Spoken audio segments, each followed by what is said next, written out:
really am awful at this. Good evening, folks. And now I've got to turn off YouTube.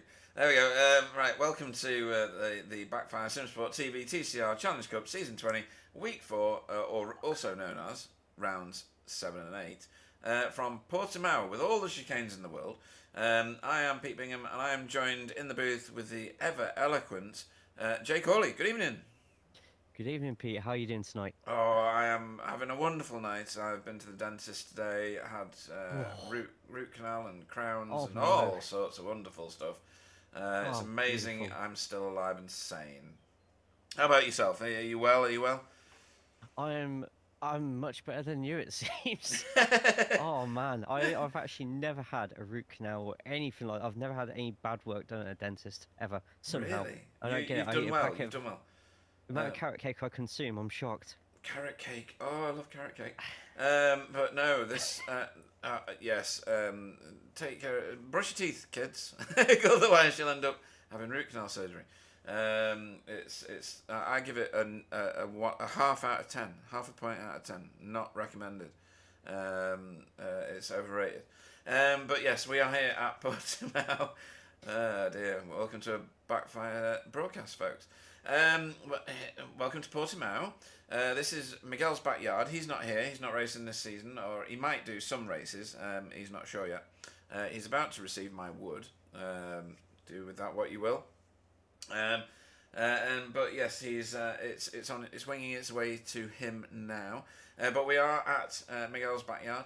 It is not raining, and I say that because of something that Jay said to me before the broadcast launched. So you were saying, Jay, that in the officials, you've not found a session where it wasn't peeing with rain. Pretty much, and if it's not actually raining during the session, the track's already been wet. So Ah. this is just seems like some sort of Portuguese miracle right now for the drivers on the grid, especially those last week who absolutely hated going around the increasingly treacherous Montreal. Yeah, it was pretty bad last week. They're probably finding this an absolute honeymoon. Portimao, it's quite a technical track, really, isn't it? This is one to challenge your skills in many different ways, but we'll talk about that in a minute. But yeah, last week was a very rainy day. It really was, and it certainly affected the championship, which is what we're going to look at now. Who's that? Daniel Lewis. Evening, guys. Before you start talking about moving me up in class, that lap is dirty. All right, okay. Where is he anyway? Daniel Lewis is in 10th place. Yeah, Top 10. he Oh, does I don't stand out in the know. crowd, though, doesn't he? Look at that. It's like one of those people who's wearing a strange disguise. You're like, that's a disguise. Right, okay. Let's have a look at the pro standings, shall we? So, Stephen Walker out in front by a pretty good chunk, Jay. That's 42 points. 42 points. If you look to the right-hand side, we shouldn't, but if you did, it's less with the drop scores. But Wobbly's not here tonight, so Stephen Walker is, and Pete Newman is, so that's going to scupper Wobbly's chances somewhat, don't you think? Oh yeah, absolutely. These are the weeks that the likes of Steven and everybody else outside of Geo Desic is going to be absolutely wanting to get the most out of the races. Like you're not going to get too many points this season where sorry, too many tracks this season where the chance for a win is going to be glaring you right in the face. You've just got to keep consistent. You've got to ch- try and keep it as clean as possible for everywhere because you're not really going to get too many better chances than this to be picking up big points. No, true enough. And you got Kasper Smirnov there in fourth place, who is currently second fastest in practice here at Portimao. He's got everything to race for. He's only 32 points behind Pete Newman. Again, we're going off the left-hand column still. And then Rene Earhart is sniffing around for those top spots as well. Sam Blees has only done one race, I think, or two maybe? Two? I don't know. But he's a bit adrift at the moment. And then we've got a few drivers that have yet to race. Jamie Jeffrey rejoins us tonight. He has joined the session. He's not actually turned the lap yet. He's not on track yet either. And Mateus, I've not seen him yet. He signed up right at the start. I'm not sure whether he's joining us at all, but we'll find out at some point. because he'll be on track. So yeah, this is going to be a very different Pro Championship to last season, where RD Simsport and Impulse and Geo were thrashing out with Result X Pure Sims. It was a completely different affair, but still interesting. Pro Am, however, that's a different story altogether. So again, let your eyes occasionally drift to the right hand column, because that is the eventual place that we're going to be, and there's a bit of a shuffle up there. So Jamie Wilson is leading the championship at the moment for Pro-Am, 5-6-9. He's 7 points, only 7, Jay, ahead of Freddie. And then you've got Michael Hall chewing at the bit behind that, and then PVG behind him in 4th place. And look who's in 5th. Not seen his name in the top 5 for a few seasons, but Stefan is only 69 points behind the leader. And 69 points is not a lot in this series. No, it's after an absolutely historic race last weekend with Frederick getting the first win of anybody outside of Pro. It's I say this every week, and I'm pretty sure I'm going to be saying this every single week from now on this season. This is the championship I'm focusing on the most. It is the one that, as I've already said, has historical implications. You got a complete shuffle when we look at the drop scores, seeing who's the most consistent. But every single race, that lead, second place, third place, top 5. In fact, I'd probably say the whole top 10 could be shuffling around quite a bit. Yeah. Even by like halfway through tonight, the whole scape could completely change. Absolutely. When you do look at that right-hand column, you look at Demis, as you've just pointed out, 315 points. He is only 71 points behind the leader. That's nothing in this league, and we're 4 race weeks in. That's a long way in to be so narrow on the points in Pro-Am. This, you're absolutely right. This is the one to watch, and we may even get an overall champion out of this, depending on what happens with Stephen Walker and reverse grids and all that sort of stuff. Can you imagine? Wow. It'd be brilliant. Honestly, it would be fantastic. And then the AM class. So these are the guys developing, let's say. And finding their niche and their rhythm. Daniel Lewis, who's already been on the chat saying before you moved me up, just check out that this was a dirty lap. He's the best part of 100 points, we'll call it, ahead of Chris Dixon on the left hand column. Not the case on the right hand column. And Paul Hurley, who we know is fast. We know he's got the talent to do it. And Silas has been slowly making his way up these standings in this AM class since he joined us for VTS Esports. He's doing a fantastic job there. And then Andy Littler leading the work guard charge from behind Chris Dixon, obviously. There's a lot of points on offer in this AM class this season because they're slightly higher up and scoring higher. I think this one's got a bit of dynamism to it as well, Jay. I think this one's going to be a good one. Oh yeah, absolutely. I think this is the only league of the 3 where I think you should be focusing more on the right-hand side, because everyone's still in the same order, but everything's a little bit more compact, and it shows that Daniel, especially after Chris getting that win on the final race last week, Daniel's not safe now. We were thinking it before Montreal, but a little tear in the armor has been exposed, and it's up to the rest of the grid now they've seen Chris do it. Paul might fancy a shot. Silas might think, you know what, I'm going to go for that win as well. So that mid-pack and towards the back, especially on race 2, could be seeing some daring moves and people being a little less friendly with each other, and I'm all here for it. Yeah, as am I. I think this one's got the drama written all over it. Team standings wise, there's a bit of a rift been made here. Geo have stretched their legs and strided out. Strided out? Is that a word? I don't know. Tonight. It is tonight. Thanks. They've stretched their legs and their lead. And they're a good 200 odd points ahead now. So Resort X Pure Sims and Cutting Corny really need to get the wriggle on, and Racing Forces as well, and take the challenge to the Geo team. it was RD Simsport all the way last season. It's great to see it switching around, but Geo need a bit of pressure on them. Is my thoughts. What do you think? Do you think that's there's quite a few single racer teams this season, and it really takes a lot of pressure off Geo. So it'd be great to have that pressure reapplied, wouldn't it? Yeah, I think with tonight's race, if it's only Stephen, you've got various teams who have got more than one driver. It's their chance to really sort of get pushing, get some combined points together, and just lessen that blow. At the moment, I'd probably say it's still Geo's to lose. I'm still trying to spread some nasty rumors within the group to get them a bit more ferocious towards each other, a bit of drive to survive drama. It's still not happening yet, so I just need to be a bit more personal and ruthless with the insults, I think. Yeah, too right. All right, let's have a look at driver of the meeting. So Jamie and Freddie share the top spot at the moment, with Tom, Daniel, and Casper sharing the second place joint. We're very early on that one. We won't talk about that too much.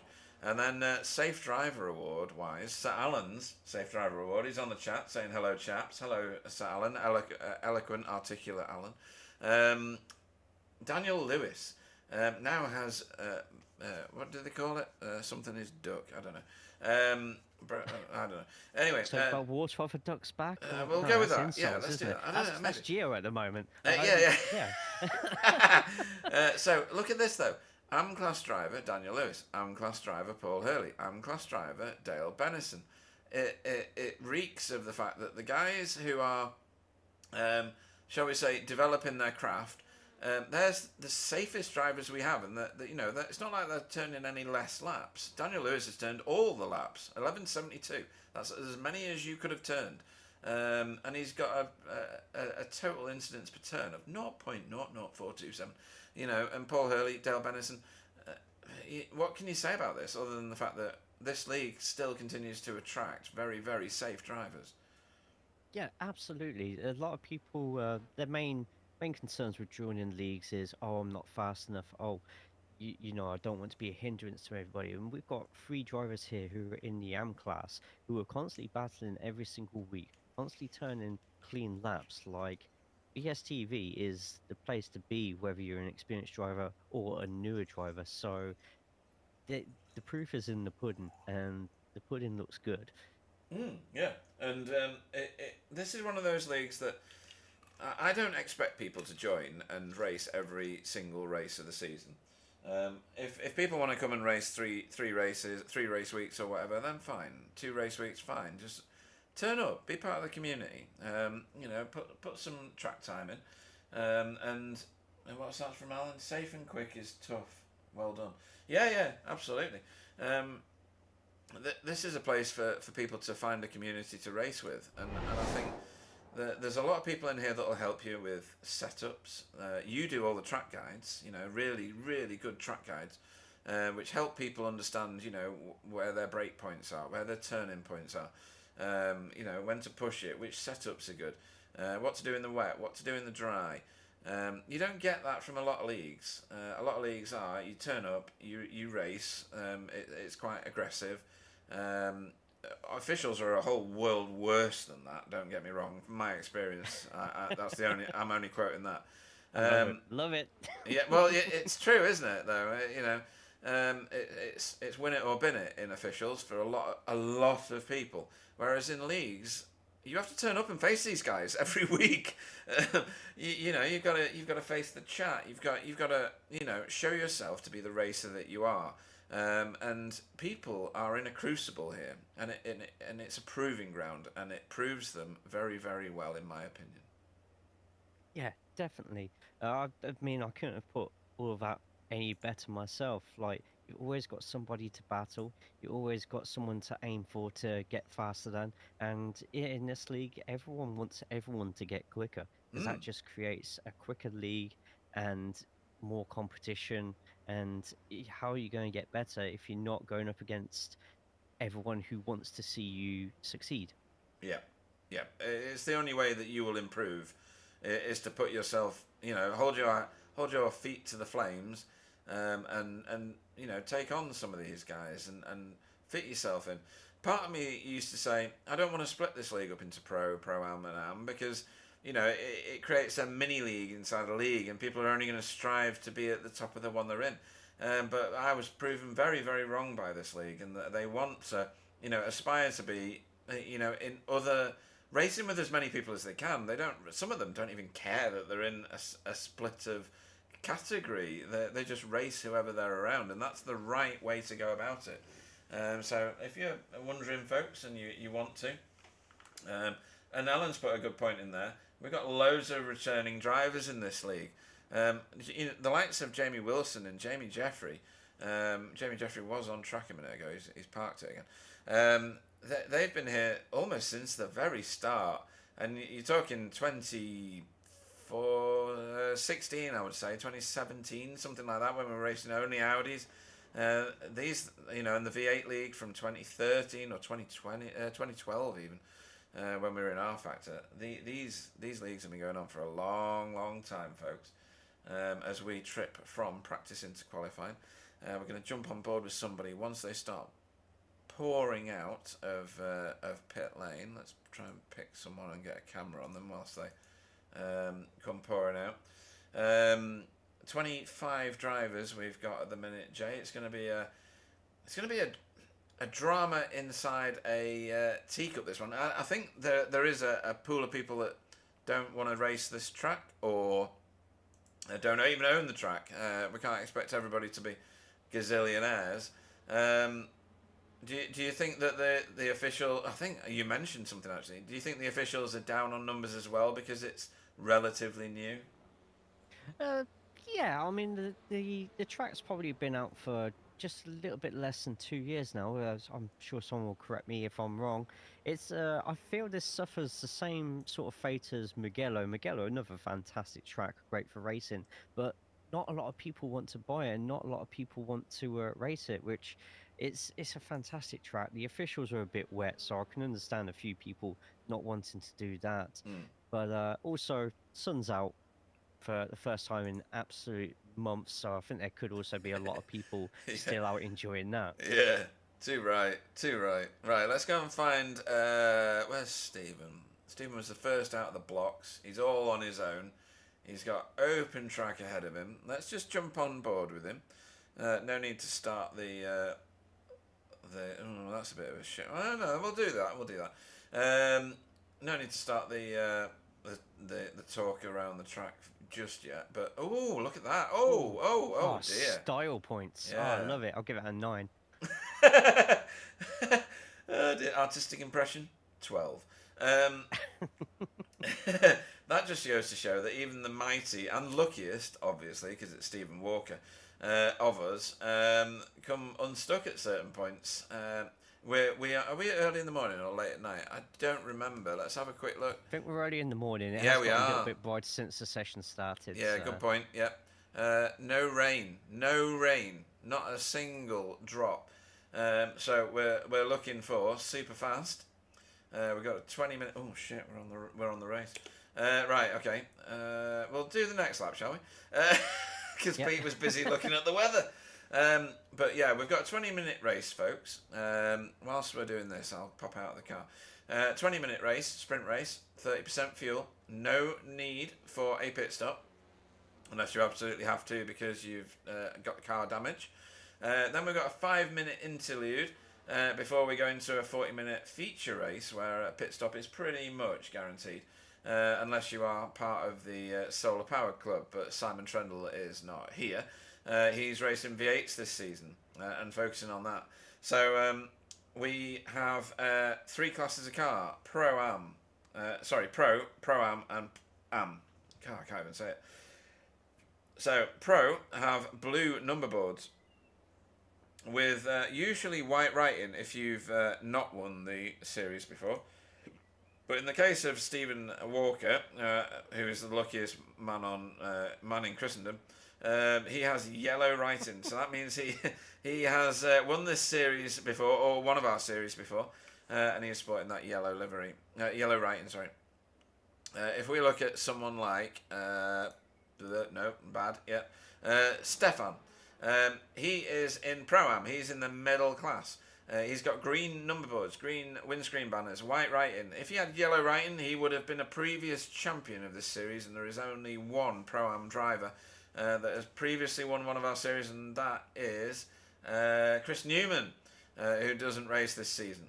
And then we've got orange number boards, orange banners, black writing. This would indicate that you are in the AM class of car, that you're in the developing series, or those not quite able to do the dizzying lap times of others, but working on it. So those are our 3 classes. Those are our 2 races that we've got going on tonight. Next week, I think, is another sprint feature week. Just give me 1 second while I go and find out. Week 5, so yeah. And then we've got an endurance week the week after next week, which is going to be a different layout altogether. 1 race, but nonetheless dramatic. So next week we will be at Zandvoort for rounds 9 and 10, and then 11 we're at Spa for the endurance. Good track for us for an endurance though, isn't it? That just happened to work out that way. Spa is a very good endurance track, isn't it, Jay? Oh yeah, definitely. I mean, they do the 24 hours. They do the WEC there as well. In fact, I think it's the WEC. There is 12 hours. It's a slightly different layout as Spa. Different enough that I have to make a whole new guide for it. It's the bike layout, which has one slightly different angle of one corner. That's the only thing that's different, and I have to make it completely. I'm gonna send an angry email to whoever decided that was going to be the case, but it doesn't take away from the fact that it's going to be a battle of wits, a battle of tactics, and I'm looking forward to seeing who comes out on top on that one. Yeah, absolutely. It's going to be an interesting one. Changing one corner ever so slightly is a bit overkill. We're coming around to the end of this particular running lap, and Stephen Walker is going to embark upon a racing lap. Over to you, Jay, if you're good with it. Sure thing. Well, as we all know, Portimao is not only the scene for one of my most embarrassing league race moments in history, it's a sweeping, fun racing track that you'll be battling through. With this chicane layout, extra care must be taken on the first few corners. So you're going to be braking between the 100 and 200 as you traverse through the surprisingly tight chicane. Some drivers will take care not to ride the high curves too much, planting all 4 tyres on the ground. Turn 4 will have a later braking point than the regular GP layout, sweeping the car around and being patient on the throttle so you get to the right-hand side of the track. It will open up the line to this coming or just gone turn 5 to allow you to full throttle around to keep up speed and momentum. Going over the red and white curbs on many of these corners will cause an off track. Not like that one though. That one's allowed. Once you get tight to the curb, try not to hit the inside one too much, and you can use quite a lot of curb onto the exit. You want to be sticking to the left of turn 7 and hugging it, gently braking once you pass the end to set up for Samson. Avoiding the curb on the 8 is advice, especially in the Honda and Audi. As you see from Steven, he's trying to make that corner as wide as possible. With the crest, you do sometimes drive out a little bit too wide to the left, but keep yourself under control and you'll be keeping on to a nice clean lap. You're going to be diamond in the top of this corner, which they ran out of names for this corner, so they just called it Portimao. Weird that. But hit the apex of 13, get to the right, search for the lone white line attached to the curb. Use that as a simple braking point to 14. A lot of patience is required for these next few corners. You might be really tempted to razz it quite early onto the throttle, but you'll find yourself, especially with the elevation, getting thrown out quite wide. Sagres requires a light brake and turn as the grass ends, but for the final corner, a slight bit of lift onto the crest. And when you're confident that you're not going to spin it and hit the inside of the pit wall and bounce off into the rest of the cars, you can floor it on and give yourself a lovely clean lap of Portimao. There goes those Vietnam flashbacks. Yeah. It's just like my time in Nam. That was the best track guide ever on one of our broadcasts. That is just stunning. Thank you, Jay. Very, very insightful. And just, I can't say any more than that. He was doing what you were describing, like milliseconds after you were describing it. That is perfect. If you want to know how to race tracks, folks, speak to Jay. His track maps are on his YouTube. His YouTube is in our little what do you call it? In the little script beneath the title of the YouTube channel. Go and watch them because valuable they certainly are, like diamond dust, I would say. Absolutely fantastic. No, I'm serious. You know, you are a streamer. You are a celebrity. I'm still waiting for a signature. But yeah, it's I could sell that for millions. But yeah, you know, eventually, you know, eBay. It's J Rocks. That might be your new name, according to Alan. You know, these things are brilliant, folks. You know, the support that you get from people like Jay, the help that you get from within the leagues. You know, people join the iRacing service and they think that certain tracks are too difficult. Certain tracks are too difficult for me.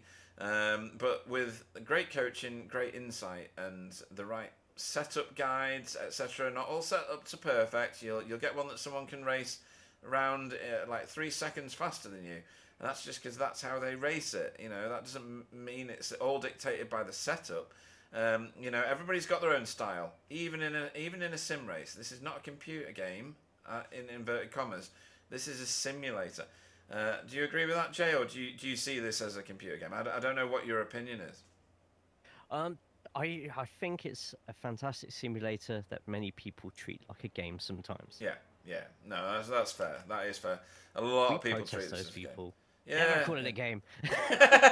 Yeah, I think this is the most expensive computer game on the planet because you have to buy it every bloody year, and you know, to keep up with everything, you've got to spend a good amount of money on new tracks, new cars.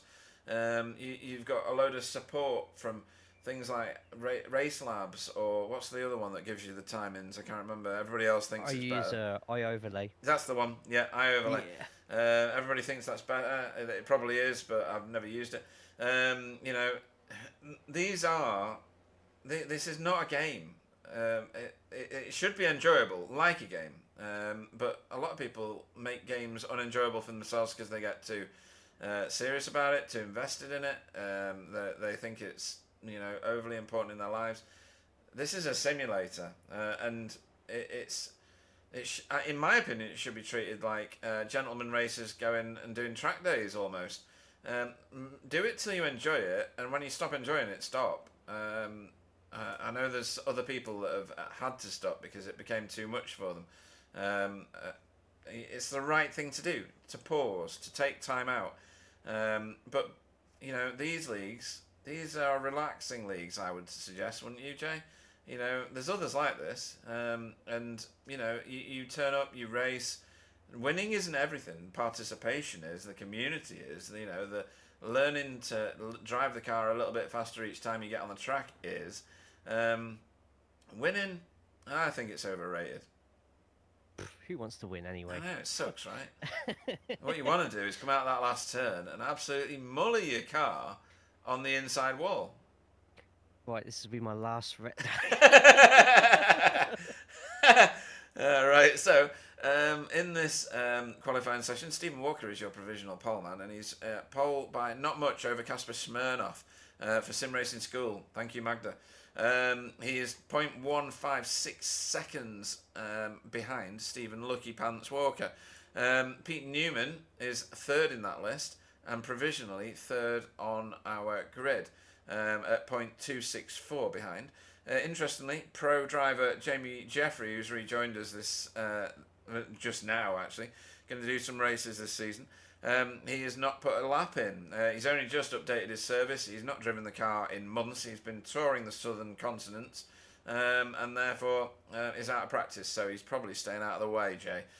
Probably not bad for his, not a bad idea for his first race back. Yeah, it's probably the strategy I think most of us would go for now, and I'm hoping that it works out for him.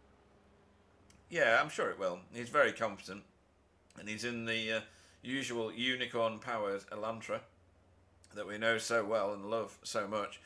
Right, so who else is up here? Tony Walker doing very, very well. He's the top Pro-Am driver. It won't be long, I don't think, before he's in the Pro with his brother, right? He's got it about him. He just has some unlike his brother. Some bad luck. He gets in some incidents along the way, right? Yeah, him and Steven seems to be the yin and yang of luck, where one gets it, the other one falters a little bit. But for the most part, Tony, as you can see today, is very fast, capable driver, and with only a handful of pros in today, I reckon Tony will be absolutely searching for that podium. I think he's got a very, very solid chance of a podium tonight. In the pro-ams, Larkin not on track at the minute, but only, what's that, 0.4 of a second? Well, I'll say only 0.4. That's a big jump from Tony to Euro at the moment. And then Renee, the last of the recorded pro driver times for Cutting Corny TCR team. 8/10 of a second off the lead before we get to Carl Hardy, and the Pi-powered Honda that he's got there in the safeguard colours. Following Jamie Wilson into the pit. There. Yeah, very close. I should have gone chopper on that. I couldn't find the chopper cam, so that's why that didn't happen, folks. Oh, there we go. I can find it now. There we go. But it was a lot closer than that before. I've just reset where I put my cameras, so that's good. As we trip over to end of qualifying and the start of our first race, hopefully. There we go. We have tripped across. I shall bring this up. I shall wait for somebody, some kind soul, Dale Bennison, to join the grid. I'll find a camera which stops them flashing their bleeding lights at us, Jay. Right, and we'll extend gridding. Hopefully that did extend gridding. And we will go through the grid. So here at Portimao, with the Chicanes, Stephen Walker will be your poleman. For Hydro Race Geodesic Racing. I'm going to do names only, even though there's 25 tonight. Kasper Smirnoff, great achievement there. Off second on the front row. Pete Newman third on the second row, with Tony Walker next to him in fourth. Great result that. That's great. Euro Larkinen off fifth. Rene Earhart will start sixth. Seventh will be Carl Hardy. Anthony Hilton off eighth. Ninth will be PVG, Pete Van Gool. 10th will be Michael Hall. Two of your previous teammates there in 9th and 10th. Yes. Jamie Wilson off 11th. Demis Tigchlar off 12th. If I'm stumbling, it's because my mouth is still recovering.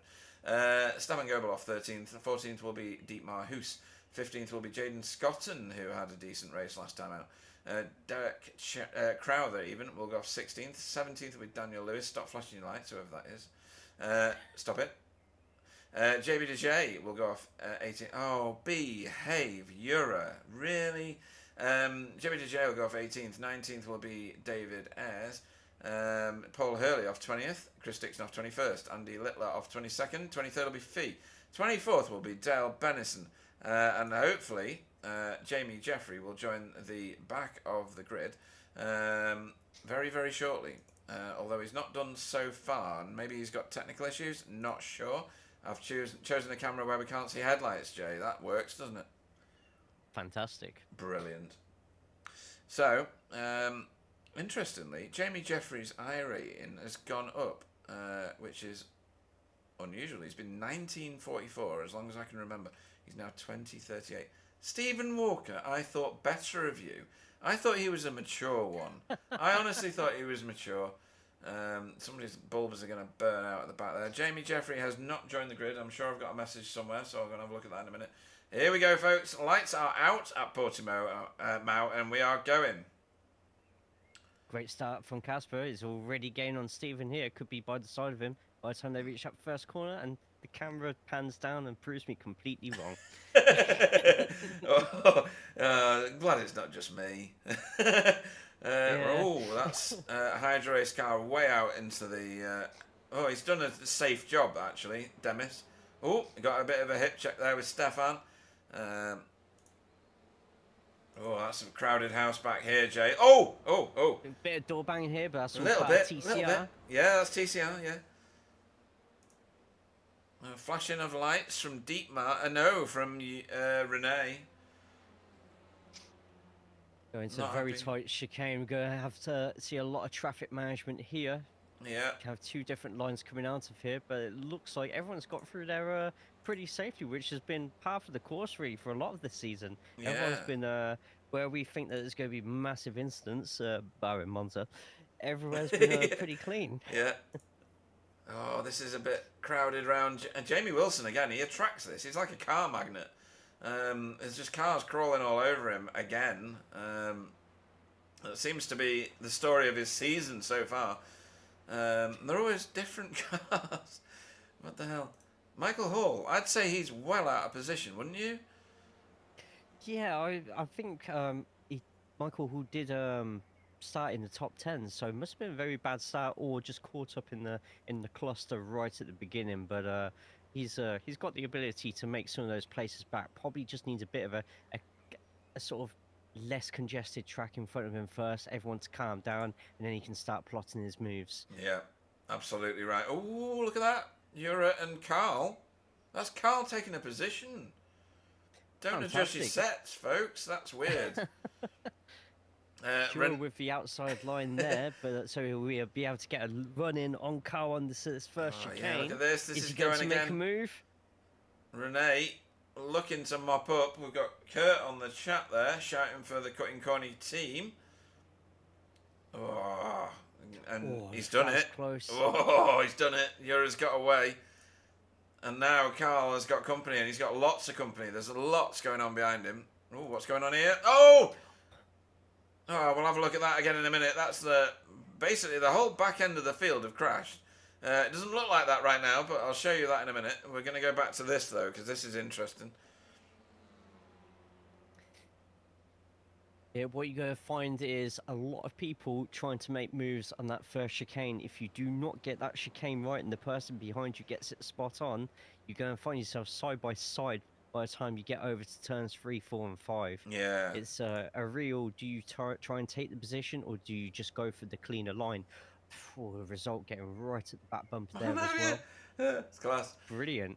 Is overtaking easier at this track? Are there good opportunities? Or is it a follow my leader apart from a couple of turns? I think because it's a GP layout, it's a much wider track. You've got people who are taking much different lines. I think the exit of this corner of Portimao is actually a pretty good way to get up the side of someone and try and pressure them into a mistake. Like I say, a lot of different lines can be taken, and when people are going too wide like that, you're also going to be finding a lot of... Wow, this is for the lead as well. Yeah, no. Look at this. I was staying quiet. I was staying quiet so you could talk. To Pete Newman taking it from the outside. I wonder what's happened there. Stephen Walker actually taking the very... that's damage. Down. That's damage. That's lots of damage. Oh, wow. Yeah, that's grabbing as well. So... Oh, there's two of them in. Pete's in as well. Pete Newman what? and Stephen Walker both in. Hang on, let me scroll back. There's no events. Not one. Not a single event. Right, I'm going to have to find this. Oh, here we go. This might be it. Wait a minute. Wait a minute. Yeah, Tony Walker. We already spoke about this before. Right, what's going on here? Casper. Spermo with... Ding, ding. Right, okay. Oh. Ooh, right, okay. 3 hits just there. It was just like... That was like watching a YouTuber boxing. Yeah. There. It was Left just hook, like right hook. 3 hits and just... you don't know where the punches are going to land, even the person throwing them. No. And it just looked like Casper may have gone in a little bit too early there. Yeah, I think so. A little bit of a spin, and the Constantina effect causing Pete to get quite a bit of front damage as well. That's gutting for both of those, but I think Casper is still... Yes, he's still in second place at the moment, half a second behind Tony. And after we got our historic win from Freddie last week, we could be, as soon as the next race, be getting another one. Yeah, I mean, Casper, it looks like he's a bit down on speed here. Let's just jump on board with him, make sure his steering isn't off or anything like that. You're right, though. He got his braking point a little bit wrong, I think, and then became a roadblock for Pete Newman behind him. But these things happen, don't they? It's all finite millisecond decision moments, isn't it, Jay? There's not much in it when you're at the cutting edge. Yeah, we all do it. We all go for that move that perhaps was never on. We've got to remember this is the top of the pro end, so I mean, mistakes are made by anyone and everyone. So I'm sure Cass will probably be on a a DM or in the Discord afterwards, issue an apology. But Yeah. for now, the race and the show must go on. He's got himself a chance to win here. Might have a bit of aero damage, but as long as he can keep up with Tony, anyone can make a mistake on this course, especially with the elevation. He'll be looking to mop up that. I think someone who's going to be who needs to get a bit of a move on right now is actually Rene. He finds himself second in the pros, but he is nearly 3 seconds behind Kyle Hardy in fourth. So Rene, for the sake of Team Cutting Corny, get a move on, get up there, get yourself a chance to get into a main race podium. Deserves it. Yeah, 100%. yeah. Too right. There's a few other names that came up as crash, but I think it was just because they were avoiding the incident.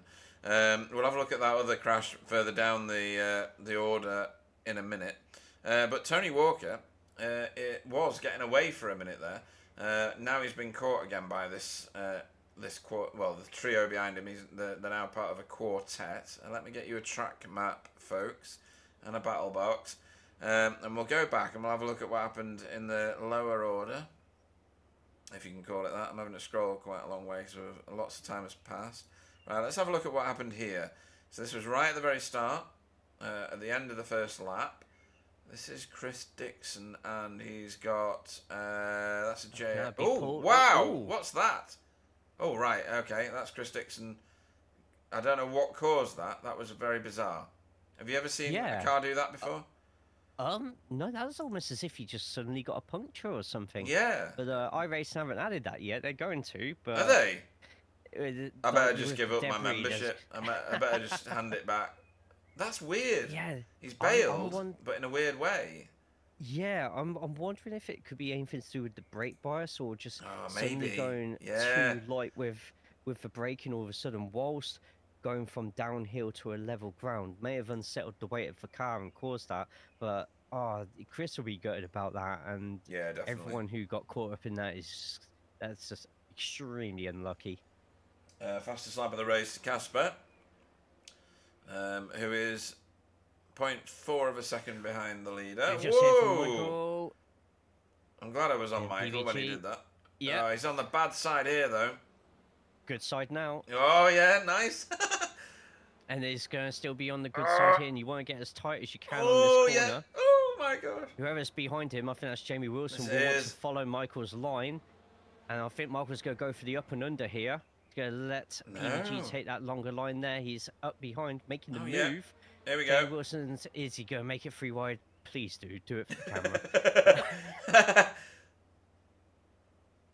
Right, he's not, but PVG with a slightly slower line out there. And although that's put Jamie Wilson off the road there, they're going to be approaching Samson in 2 corners time. And I think Jamie Wilson's got the move done. That was so close. Quarter panel at the back, taking a little bit of a tap just there. Yeah. But Michael challenging PVG for that 6th within 9 corners, losing 2 positions, and has Dennis right behind him. So it could be about to lose 1 more, depending on how his line out of Samson was. And taking a look. There we go. PVG. He's done all right happy there, to see that in his mirrors. Yep. And Jerry Wilson with yet another gain. Yeah, so your leader, folks, is Tony Walker right now, despite all the drama. Kasper Smirnov, the first of our pro drivers, was in 2nd place before the incident. Finds himself in 2nd place anyway. Jura Larkinen in 3rd with Carl Hardy. Honestly, the standings aren't wrong, folks. You're just going to have to roll with it. He's in 4th place. And he's got a big gap to Rene. I'd expected Rene to cover that gap quite quick. I'm not sure why he hasn't, but he's in a bit of no man's land because Pete Van Gool is 2 whole seconds or more behind him. He is actually closing on him now. And then we've got Jamie Wilson and Michael Hall scrapping still. And this is a big group now. This is a big group. Yeah, it's going to be one of those where if PVG makes a single error, it's going to open, it's going to open the door for Jamie Wilson to get a move done. It's going to put PVG out of position and potentially lose him more. But if he keeps defending like this, keeps being nice and consistent, Jamie will test him, but we all know what PVG is like. He'll battle that until the end, and he's more than good enough to keep Jamie Wilson behind him. Just got to make sure that the pressure doesn't get to him. He misses the apex there. He did, yeah. but taking the outside line there on the exit may have given him a slight advantage versus an Audi, which will already have said advantage just on the straights. Yeah, the Audi's a monster, isn't it? As long as you don't have to turn the car. Um, Yeah. it's the best drag race in TCR anybody's ever seen. Tony Walker under pressure now as Casper like really draws up to the back of that Honda. Honda's in 1, 2. Oh, we've got some shuffling going on. Dale Bennison being overtaken. Oh, Dietmar. Oh, Dietmar. What happened there? Right, let's have a look at this quickly. Dietmar on the outside of Jaden Scotton. This looks like a Dietmar incident all over, as in it's his. Oh no. Oh yeah, it is. Ooh, That was a little bit too hot in there. Yeah, agree. Yeah, that was a bit of a not a desperate dive, but it was an optimistic one, wasn't it? Yeah, in that sort of position, you want to try and hug that right hand side a little bit more. You're in a front wheel drive, so you're not going to quite have as much turn as say the GT3s, GT4s, or anything else with a GT in its name. So I'm guessing with it being an uphill corner as well, as we see PVG trying to defend off Jamie Wilson. You have the advantage here, but Jamie Wilson could get the move done in this corner. Squeeze! It is PVG with that last Look burst at Michael. He's getting a push, and Michael literally pushes him in front here. So, well, it's sister if... stable, isn't it? So, Yep. Back where we were. Oh my that gosh! Was consented bumping. Yeah. Oh, and here we go. I reckon. Casper's having it. No, he's not. No, he's not. Like, Tony, as usual, defending amazingly. Yeah, Tony, that one was of the good. best defenders, I think, in the league. I think so as well. League. Yeah, he knows where to put his car safe, doesn't he? Yes, absolutely. But Casper will be smelling that overall victory. He's currently leading in the pros, but I think a number 1 overall would be that much sweeter. Oh, without a doubt. I mean, he'd have to come in for an interview then. I mean, I don't even know what he sounds like. Right, okay. Europe closing in ever so slightly. Back here with Jamie Wilson, though, he's absolutely crawling all over the back of PVG's car. It's probably better to look at it from Michael Hall's car because he can see both of these two, and we can hopefully see some of the car behaviour as we come across the top of this little crest into this. I'm enjoying just watching this. This is brilliant. It's good, isn't it? Yeah. Alan Toon's shouting for Tony. It'd be great if he could stay ahead, a Pro-Am win again in this 20th season of this series would be brilliant. Yep, 6 minutes to go, which will be about, will probably be about 3 laps left, 3-4 laps left. Yeah, not a great deal in it. Plenty to go at if you're certain people. One of them being Michael Hall. He's got a good target ahead of him, a double target. Look at Jamie though, he's really just, if he could reach out and just let the tyres down on that Veloster ahead. He is literally like a Red Bull Academy driver after that main seat at the moment. Yeah. There's no letting up. Don't let anybody breathe. Just go for it. Grab it. Yeah, come on, Yuki. I mean, Jamie. I never said Tsunoda. Oh, I'm a big Yuki fan. I hope he yeah. keeps to the rest of the It's season. good fun. But it's this I feel there's gonna be some late drama in my crystal ball right now, and Michael subconsciously I feel in his mind be hoping for that, as well as they're going to be going side by side here. The outside line might be a bit quicker. Who can get their foot on the pedal first? Well, I think it's Jamie Michael. Side by side. Yeah, he'll be looking to make sure Jamie commits to that inside line, and then Michael's going to let off slightly and take the widest of lines. Michael could actually end up being in front of everybody by the end of this, but it looks like he's still by the side of Jamie Wilson. He is. Windscreen wiper going on Demis Titular's car. We're on board with Hydro Race Racing Forces at the moment. At the moment, Michael, look at that, forcing Jamie to take the shortest route possible, but also blocking off the outside so that he can't quite get the exit that PVG in front is. Yeah, So but look at PVG just Jamie's needs to keep. speed. Yeah, Wow. right. It's amazing. That was an absolutely fantastic last corner. PVG has run well wide there, not wide enough for a slowdown, but wide enough for an off track. But PVG giving Michael the slipstream here as well. Sneaky, but it Yeah, works. it does work. He's And the last diving to the moment. optimal line there. Wow. If I did that, I'd spin off the track. Yeah, unfortunately for Jamie right now, he's subconsciously in a 2v1 battle here. Yeah. Although they're not officially teammates, they are under the same umbrella. Yeah, they are. But obviously all in the pro-am, so every single position, every single point counts. Casper Samoa is still only 3-4 tenths behind Tony Walker at the moment, and that battle for top 4 is still going. Kyle Hardy off the back of there.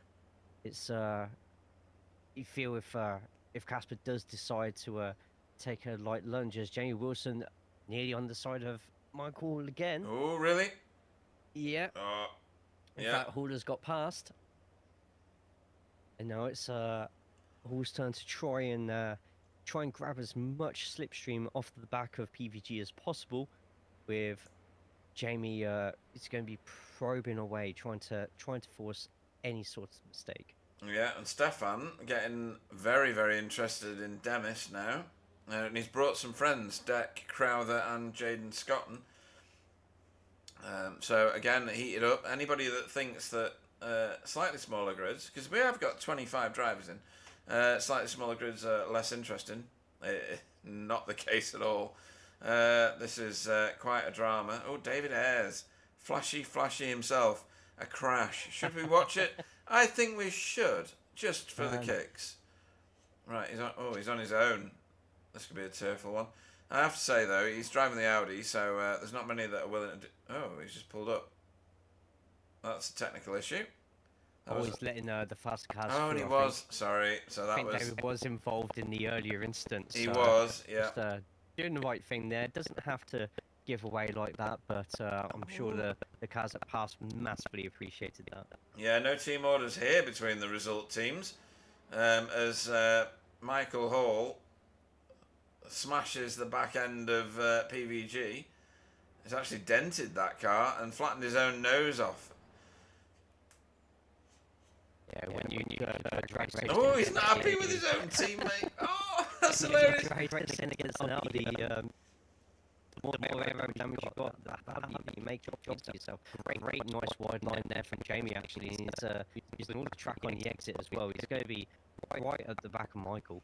Yeah, that was a lovely line. I don't even consider doing that when I'm racing. I've not got the intelligence to take a nice wide sweeping line at any point. Anyone can learn. I'll teach you one day. Really? Do you know how many people have said that? I will make you a champion. You heard it here first, folks. So Marius is shouting for Jaden Scotton. Whoa! Oh, that was a little bit close. It really was. Going to try and make a move here. I think he is.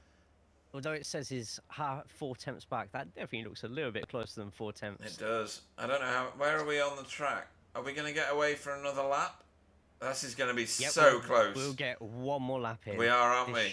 This next lap should be the last lap. Yeah, we're going to be about 5 seconds or something to that tune away from taking the checker. Here we go, final lap. Yeah. So it's now up to Casper, 4 tenths and gaining a lot with that slipstream. Absolutely. It's these two, isn't it? Two completely different places to brake in. Tony using beyond the curb. Yeah. And Casper keeping it nice and safe. You don't want to be doing Tony's line in the rain, oh, that's for sure. Oh my word. A big dive for Michael, and look at that, nearly making overcommitted. No, he's done it. No, he hasn't. Jamie's done it. Oh, no, he hasn't. Outside. No, what? Oh my gosh. There's a lot of bumping here, and PVG. Oh, what is going on? That. Stephen Walker's back sublime. here. Why is Stephen Walker all the way back here? Because he was still racing with Pete Newman. Right, okay. So they're having their own race. I don't know what's going on. Yeah, back to PVG, and PVG losing 2 spaces here, but with a solid line Oh, here. Look at cut that, back, nice and cut tight back from in. It's going Jamie. to be, yep, an up and under. Not going to do it though. Next Pause. turn is left. That's in Jamie's favour. Yeah, and then it's a double right.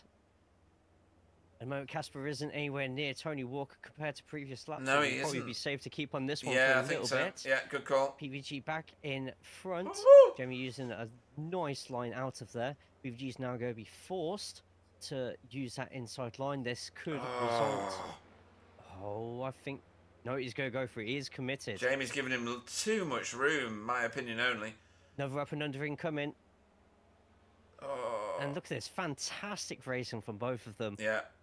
This is what you turn up for league racing for, folks. Oh, PVG's done a blocker on him.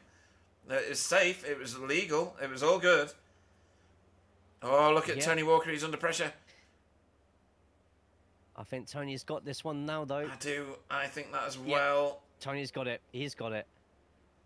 But PVG, can he keep it going for this final corner? Is Jamie going to try something new? Bit of a wider line in, but I think it's a little too late here. Yeah. PVG is going to be getting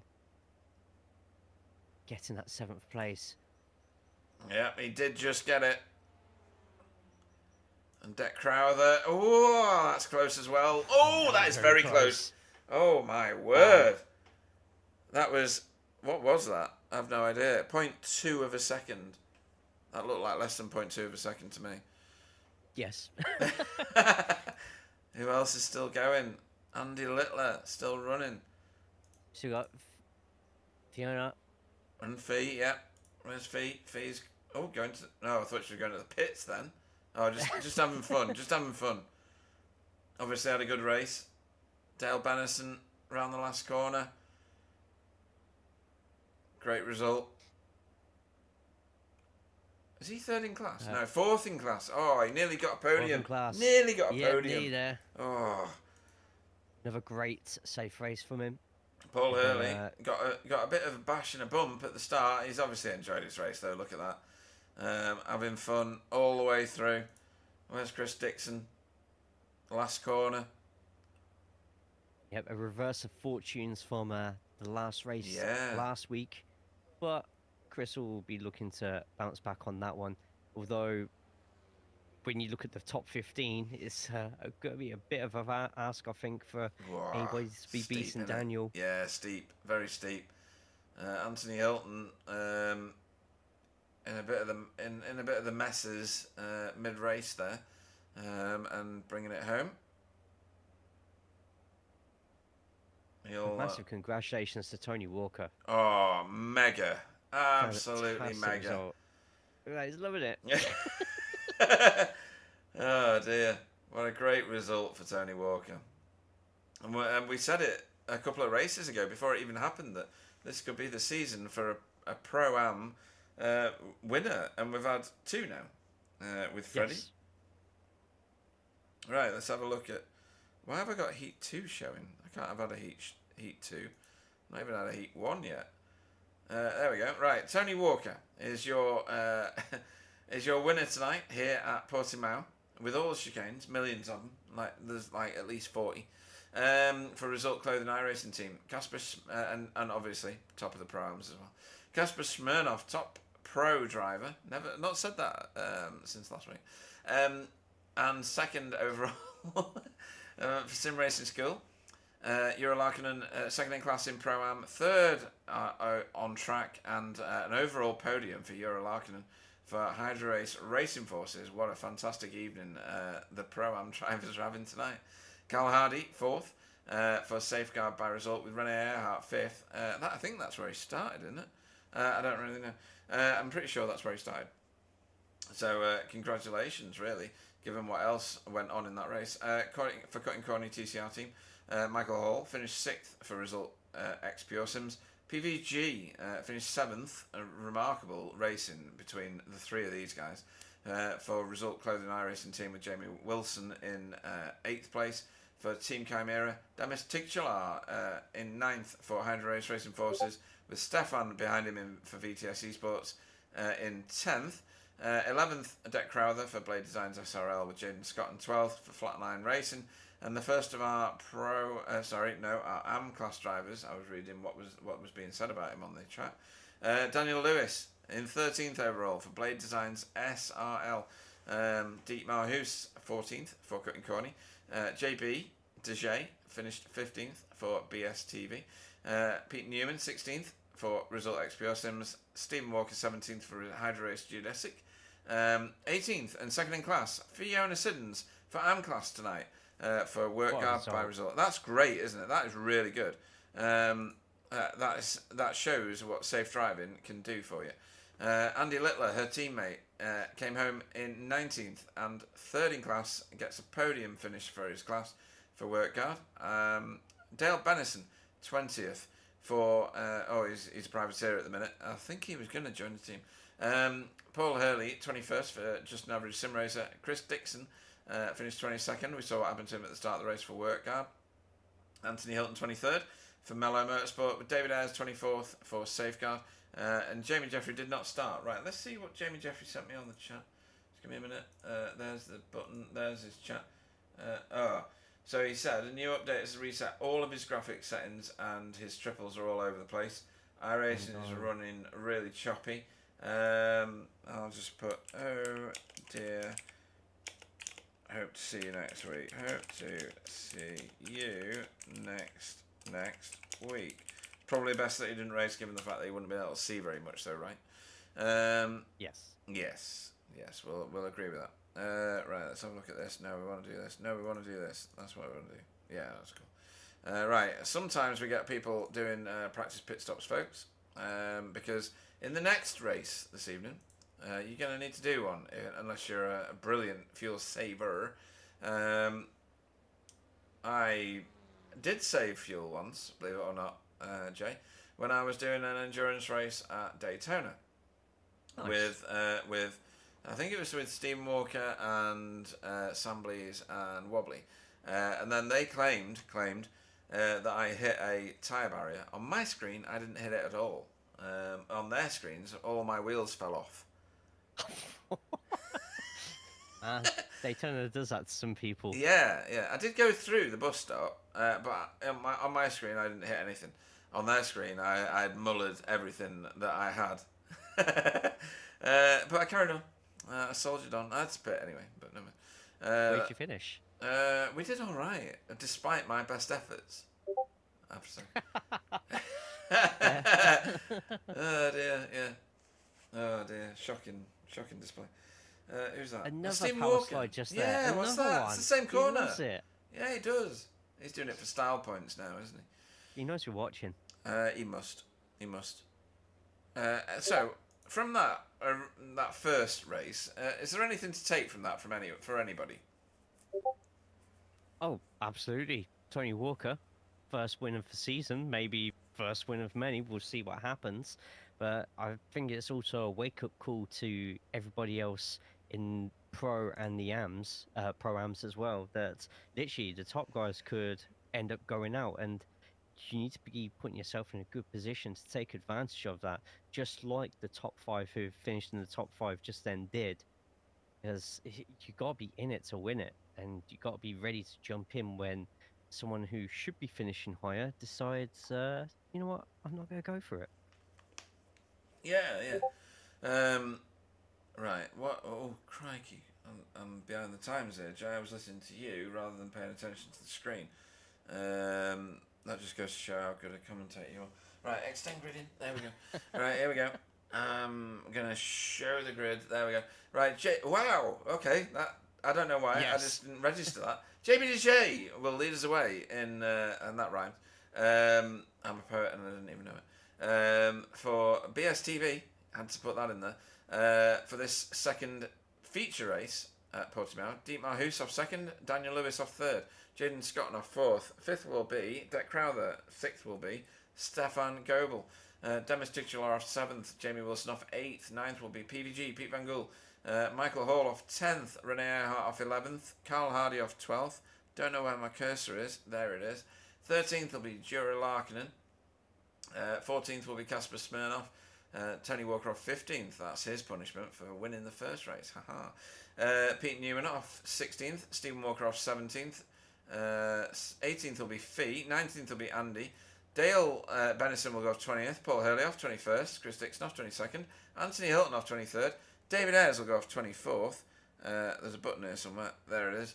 And we don't expect Jamie Jeffrey to join the grid at all, since he's got graphic issues thanks to being in the southern hemisphere of the planet Earth for quite a lot. Why is everybody flashing their lights? What's this? Do you want to just all stop? You want to stop? Anybody? Just quit it. You know. I think this is the first time I've ever seen as well the top 10 for the second race not have any pro drivers in it. What? Whoa! 11th. Good spot. Good. Oh, that's. Look at Daniel 11th, Lewis. What the hell? And that's Rene. Yeah. Right, Rene in 11th is currently Rene for the win. Place. Yep, the top place pro driver. And you know what? This could probably end up being the best race of the season. I'm There's beginning so to think many you're right. dynamics. Yeah, this is going to be great. Lights are going to come on, folks. Quit it, you two at the back. And lights will go out. Oh, that was quick. Racing straight away. Yeah. Hopefully everybody was paying attention because that caught me out. That was very quick from the start marshals. Start from Daniel Lewis is fantastic as well. Already that's overtaken Dietmar. Yeah.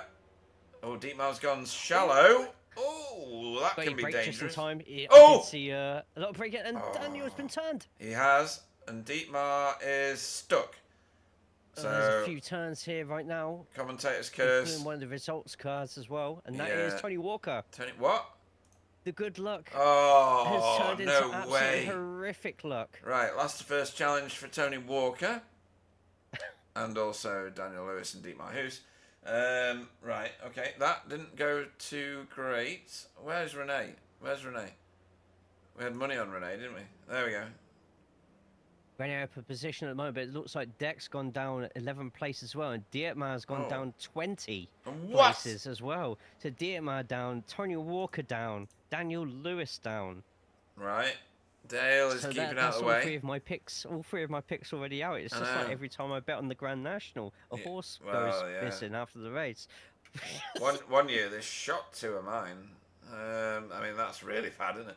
I don't bother anymore. I can't do it to the horses. It's just cruel. No, I'm on a 25% live rate at the moment, so I haven't bet for about 5 years.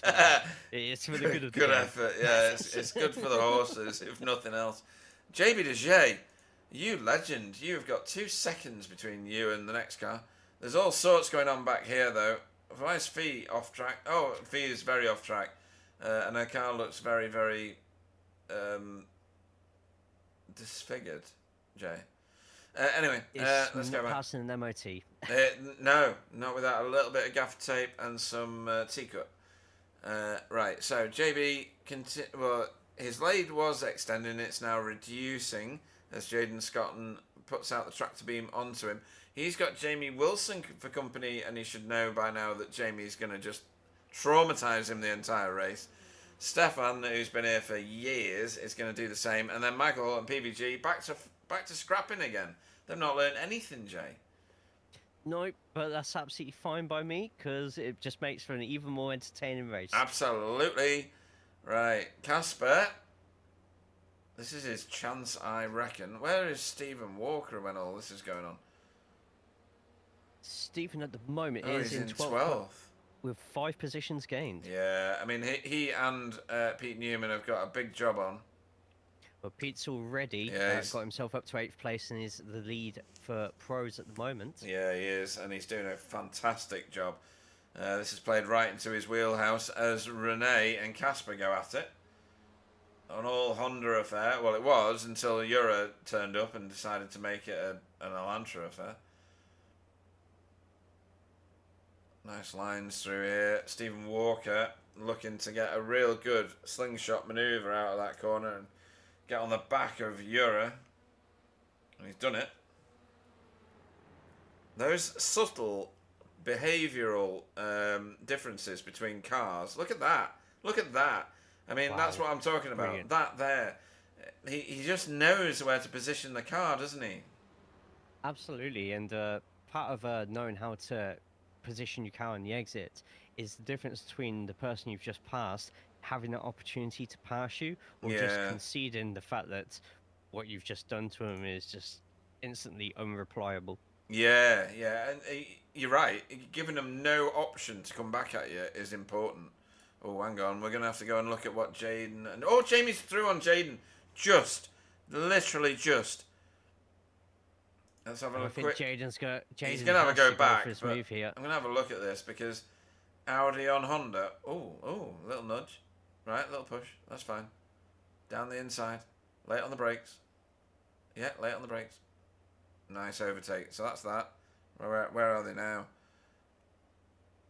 At the moment, Jamie four attempts in front, so Jaden wasn't able to get anything done there. But this, I have a feeling we could be, uh, could be. I'm gonna call a prediction now, and this could be Pro-Am. a JB Wilson win and a double Oh, pro-am win day. really? I mean, Pete Yes. Newman's way back in 7th, right? So there's effort to go out there. Casper moving his way forward ever so slightly ahead of Demis. Is he going to do this? Yes, he is. No, he's not. Could take another few corners and Yeah. a confident outside line. And that was a good slingshot from Casper there. Oh, that's lovely. Actually, that's excellent. That's very Nicely nicely done. dispatched. Yeah, very good. Oh, lead is under pressure. Chimera caught to the lead. And Jamie, Oh, JB yeah. deciding just to survive and let Jamie go there. Yep, that's what it looked like to me as well. Oh, we've got good stuff going on back here as well between Stefan and PVG. Stefan's a good defender. Stephen Walker close to Dennis as well, and he's actually making a move in the background there. I'll let you know how that one goes if he makes that one stick. Yeah. Fleisch is on the chat, shouting for cutting corny, clearly. Renee currently is in 11th place. And Dietmar is way back now in 18th because of what happened right at the start. Oh, Jaden's getting tasty here. Or rather, Michael's getting tasty with Jaden. That's more like Michael's getting tastier. Yeah, tastier, yeah, that's a good point. Stephen Walker, fastest lap of the race. A nice lunge on the inside there, and Jaden might still have a bit of the inside here. No. Great move. Great move from Michael. Yeah, that was very confidently done. If Michael can dispatch of JB quickly, I don't think JB will make it that easy for him. But No. the sooner, if Michael does get past DJ quicker, then we could have a nice epic battle between him and Jamie. If Jamie starts to falter a little bit. Yeah, too right. It's his to lose at the moment, I feel.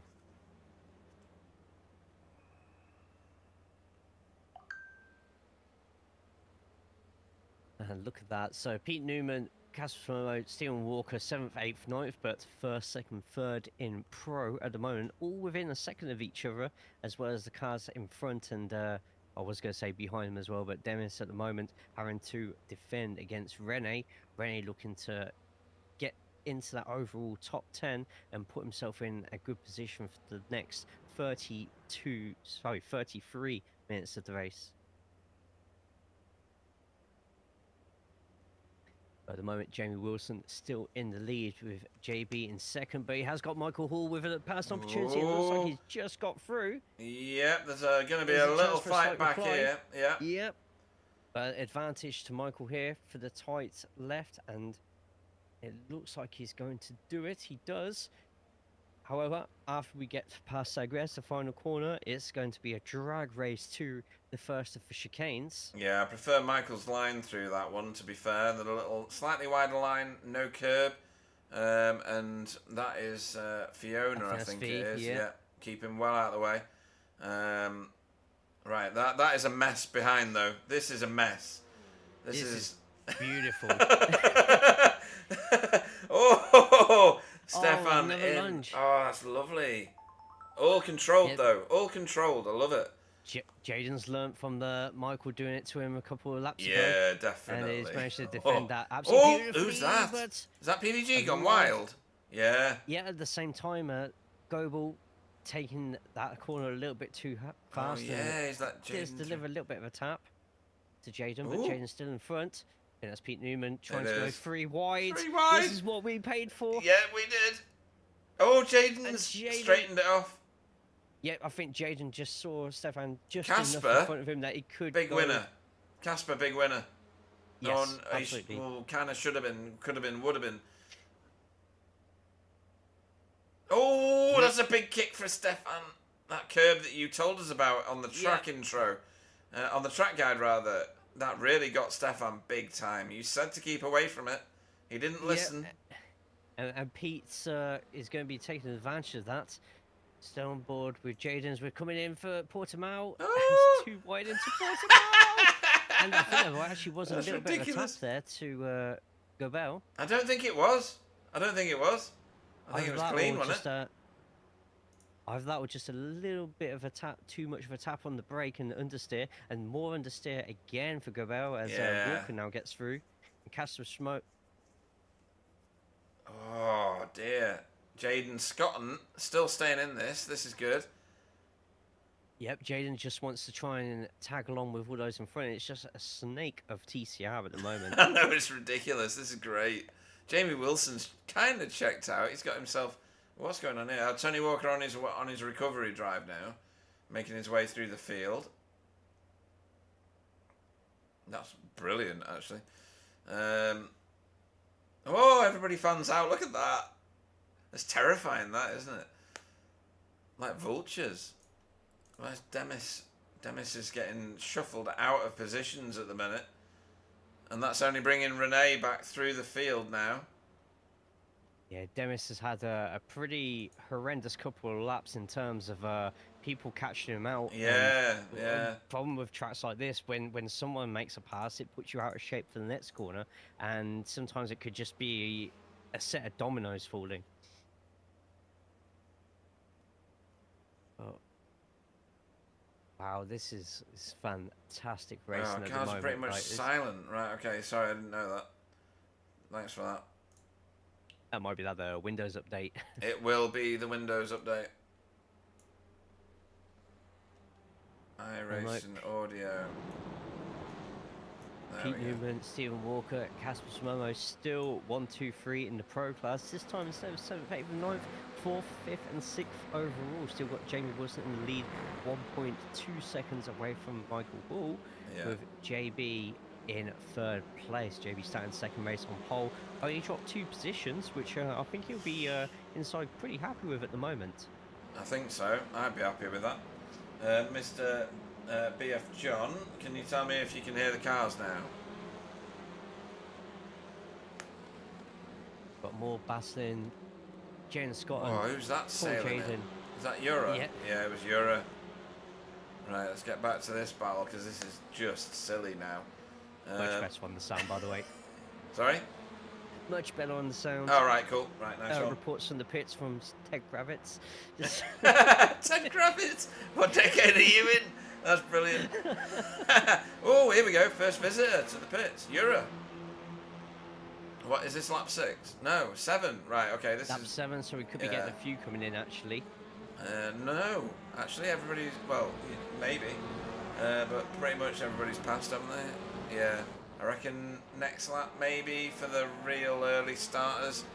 Oh, this is just messy. Oh, no! Oh, wow, that could have been so much worse. Well done, boys. Carl keeping it in. I think there could be another tab. Look how close they're keeping it. It's a diamond right now. Yeah. Thanks, Fleisch, and much better from Mr. BF John on the chat. Thank you. Oh, Carl, what are you doing? Oh, Carl. That was all Carl's fault for me. Oh, no, and it's getting worse. No, Carl. Carl's tried moving out the way. He did, but he kind of made it worse at the same time.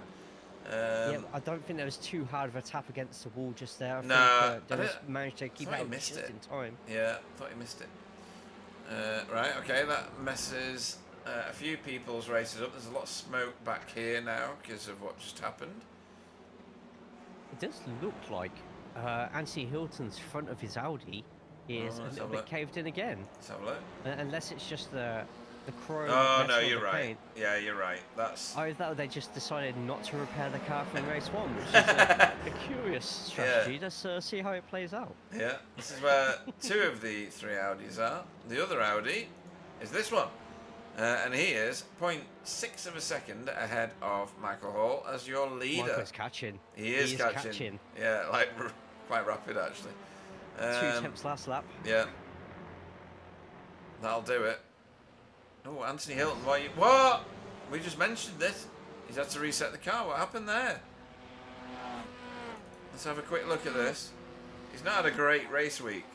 His race one wasn't brilliant. It was looking good in this one up until it wasn't, and then I think he's got no steering. Looking at that, that's a shame.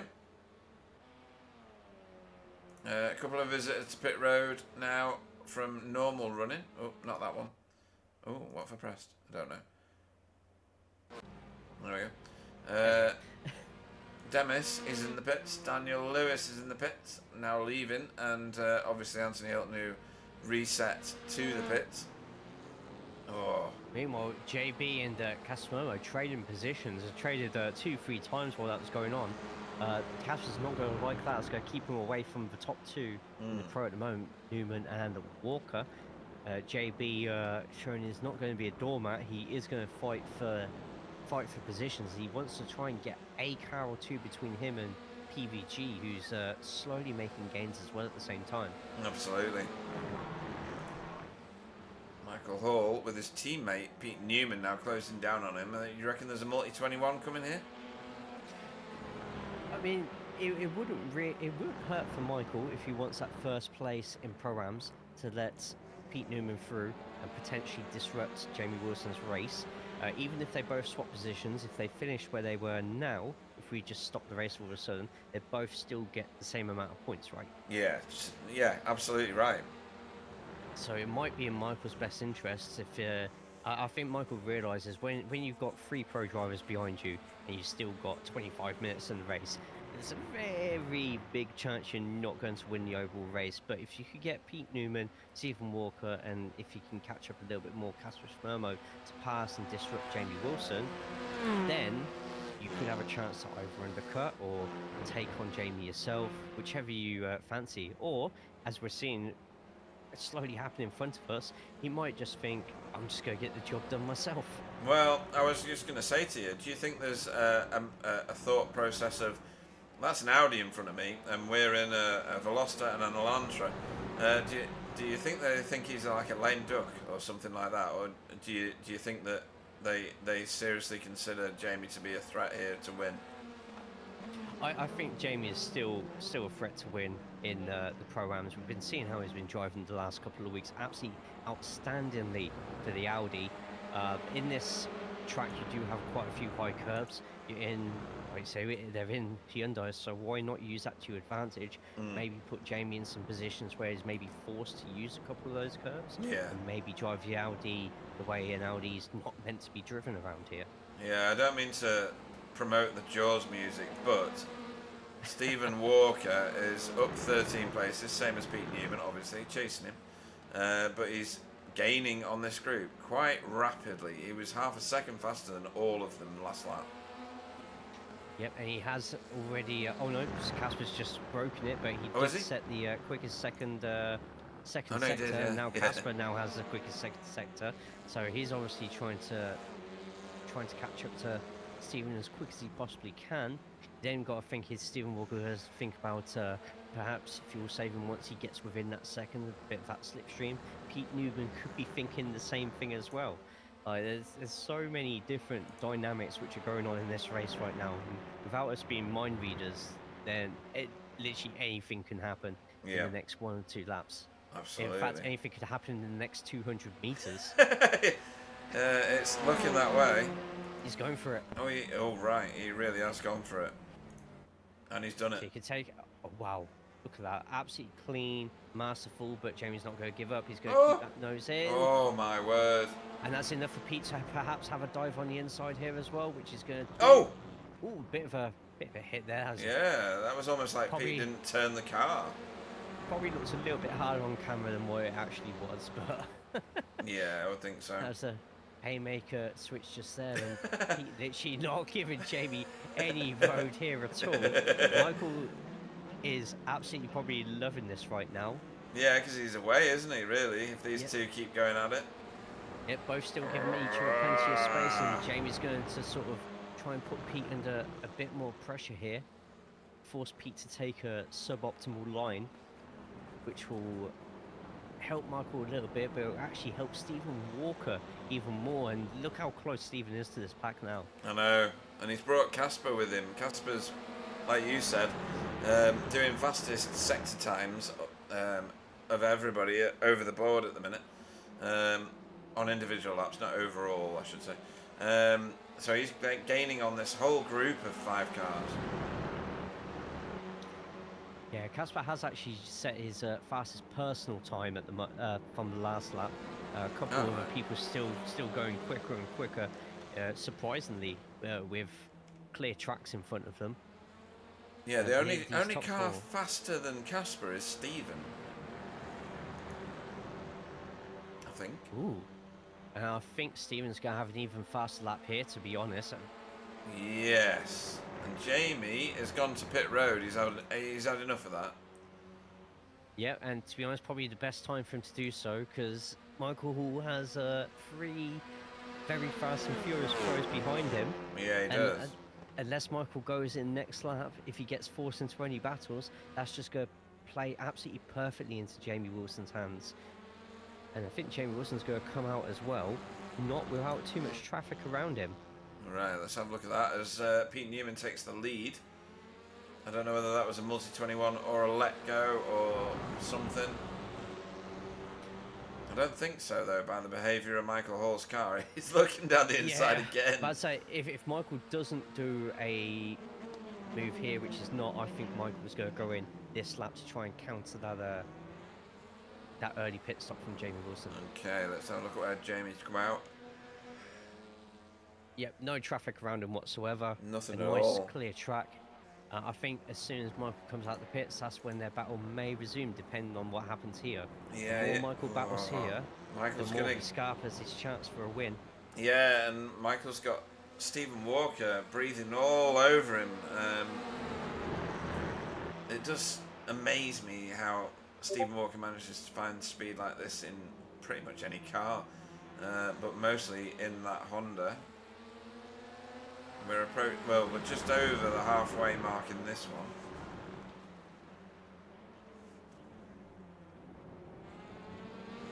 Yeah, I think even if you put Stephen Walker in a mini Metro right now on this grid, he'd be not one of those with those crazy souped up Land Rover engines in them, but just a normal bog standard mini Metro. He'd be up there.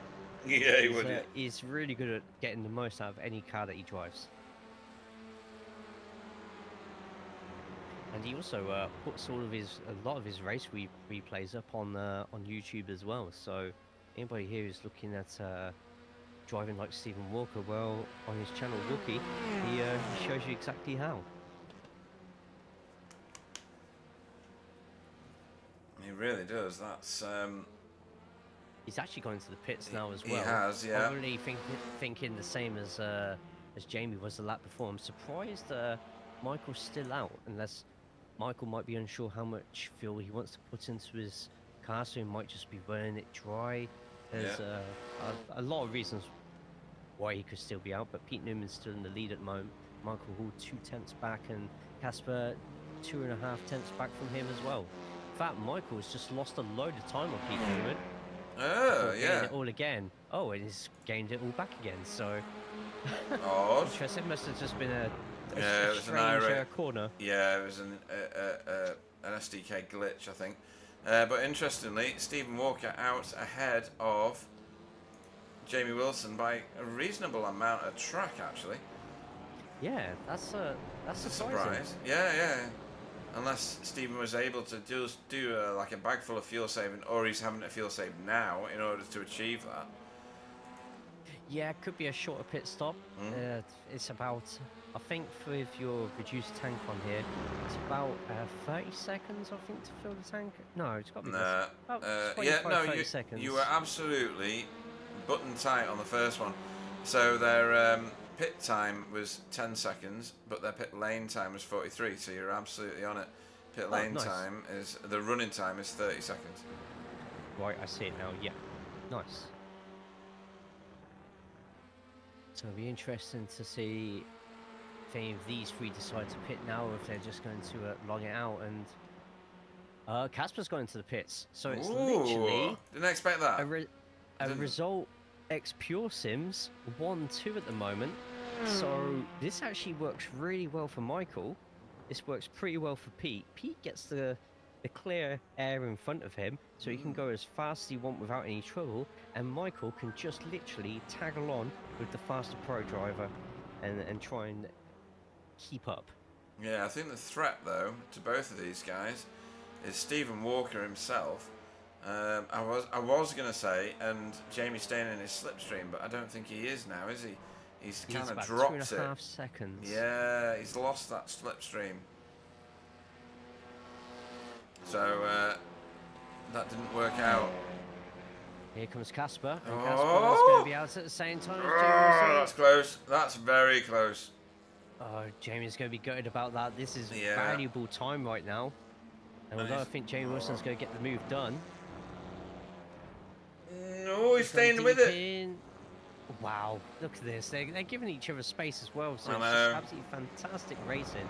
And this is the absolute worst thing that could have happened to Jamie Wilson right now. Yeah. Michael is probably on his radio. He's lost the slipstream to Pete Newman. But I think with all this battling going on now, unless these two sort it out, get a move on and work together, this could be Michael Wolves to win. I should point out that Chris Dixon is currently in 5th place overall. Amazing. Stop the race. Just Yeah, stop the race. We're finishing it right now, folks. That's unbelievable. It shows that, you know, staying in it, staying clean, you can, you know, show yourself really high up in the standings. So well done to Chris. Yep, and speaking of the AMs as well, we've got Daniel Lewis, who has managed to make up quite a lot of ground just there.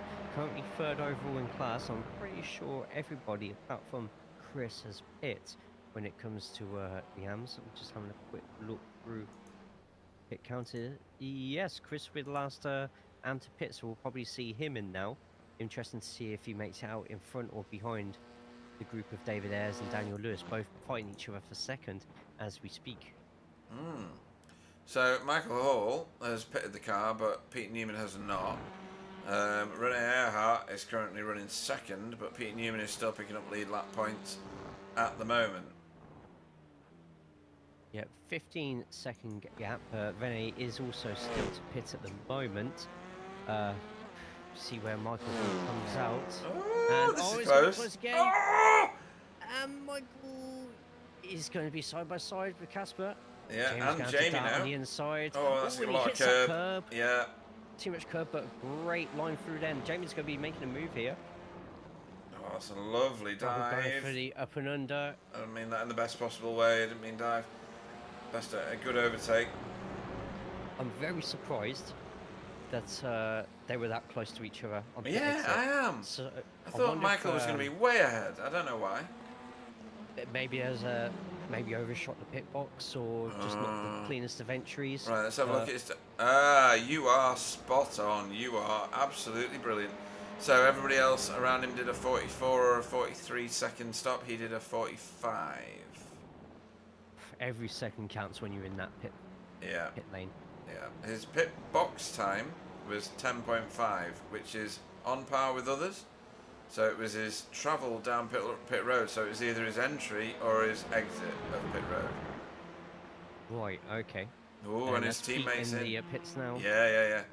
And Stephen Walker, last lap was 3/10 quicker. And I think the lap before that it was a couple of attempts as well. So this could be a close one. Yeah, this is going to be pretty tasty. No Obviously mistakes. pitting a little bit later. Yeah, no mistakes there. Here's the group. Pete Pete Newman's on his way rolling. out. Yeah. Where's Stephen? Oh, this is going to go well for Pete Newman. Yeah, being so late into the pits does mean a shorter stop, but it's a long pit lane. It is a long very pit long lane. pit lane. Getting closer and closer. I think Stephen's going to just have him here. Stephen's got this. Yeah. Oh, it's close. Not much though. Yeah. A second in it, and it depends. I think Pete could catch up to Stephen here though. Chris Dixon has gone to pit road. He's the last car to pit. Wonder if that'll benefit him over the piece. David Ayres is his target. It looks like it's been a close one. David and Daniel have both passed Chris. Really? Chris third in AMS now. Oh, he is. They are so close to each other. Look at this. That is very close. Good grief. And David is still keeping Daniel Lewis, who has been unstoppable so far in this season. He's keeping him well behind, and if he can keep doing that, then we could have an exciting AM freeway battle up until the end. Yeah, led by Audis, which is remarkable. Jamie Wilson continues to lead the Pro-Ams at the moment over Michael Hawley, you can see right on his 6, and Jura Larkinen, who is another 7 seconds behind. Good grief. There's a big division there, isn't there? And then obviously we've got Stephen Walker, Pete Newman and Casper fighting out for the top 3 spots in Pro, which are the top 3 spots in the race as well. Yeah, and Pete is getting closer and closer, gaining 3/10 on that last lap. Yeah. Depending on how his next turn goes here, he's just about to get underneath that 1 second, but Stephen Walker a slightly better last turn. The slipstream for TCRs I find about 0.8, 0.9 really starts to activate here. It used to be way more than that. It used to be a lot stronger as well, and over the years it has slightly deteriorated a bit, but you can still get enough to shape a race and to keep up with some packs. I thought for a moment I'd seen damage on the front of Michael's car, but it's not. It's just the shadows. I mean, Michael keeping it within a second of Jamie, and I think the ball is still in Jamie's court at the moment, but we have seen Michael already this race hunt down Jamie and catch him up. It just depends if Jamie can get within the slipstream of Casper. He's only one second behind as Pete Newman finally gets within that second. Yeah, Pete Newman's hunting him down now. And Pete does have the advantage of this part of the course with a couple more curves, a couple more shorter turns. He is in the Hyundai compared to the Honda. I feel the Honda does sort of come into its own this second half of the track, so we could see that gap stretch out a little bit more.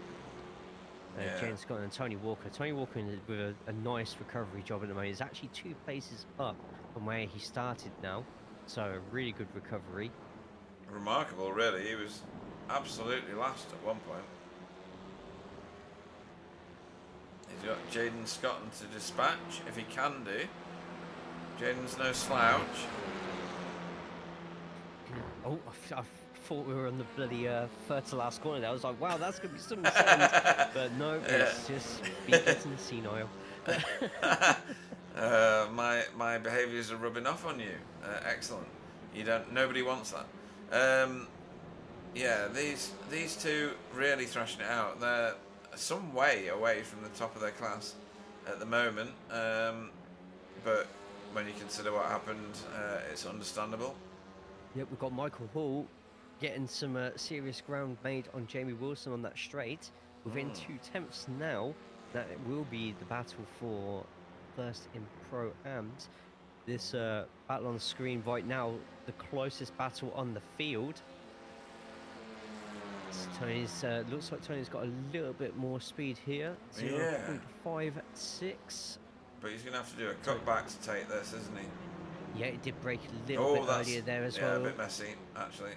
Right, In fact, both of them not having the best chicane through there at all, but Jaden's still in front, and that is probably what he cares about the most. As Tony, Oh, though, gets wow. a great move done through there, and Jaden, very, very wide line, conceding that one. That was lovely from T, though, wasn't it? That was excellent. Yes. You know, okay, you know, what a diva. He knows we're watching. What a diva. That's brilliant. Right, back at the more pointy end. We're not at the pointy end. Stephen Walker's got that at the minute, and he's 1.7 seconds ahead.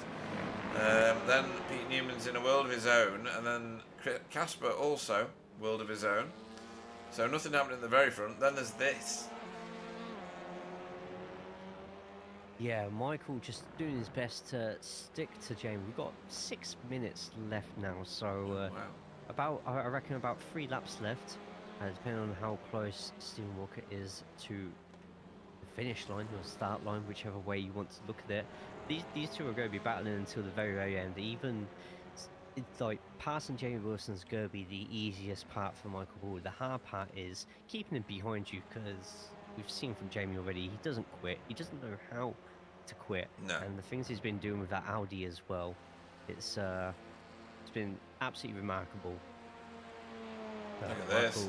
Taking him right to the white line. Good grief. Yeah. Oh, wow. Here. A lot of speed, but look at that control. Hugging that line, getting a fantastic line into the second, and barring any dive here, which Jamie had quite a bit of speed just there. Oh, wow, I thought he was into him, but he's not. Yeah. It seems that Michael breaks a little bit earlier in some of these corners, but by doing that, he just maximizes the amount of speed he can get out the corner with keeping the wheel a little bit straighter, which is absolutely fantastic technique in a front wheel drive point of view. But you do open yourself up to getting mugged on the inside. Yeah. Absolutely, yes. Yeah. And Jamie will, if he sees a gap and thinks he can get it done, which, to be honest, every time he thinks he can get it done, he mostly gets it done. Yeah, and sometimes getting the overtake done is not the optimal thing, because then you make yourself an easier victim if they stay with your toe and they're better on the brakes. They can easily take that position back at a more optimal time, for them at least. But that what you were describing there are very Veloster things, really. You know, braking a bit earlier is a feature of that Veloster, and trying to get momentum through the corners. That was from many years ago when I used to drive it badly, but maybe it's completely different now. What's going on here with Carl Hardy and JB DeJay?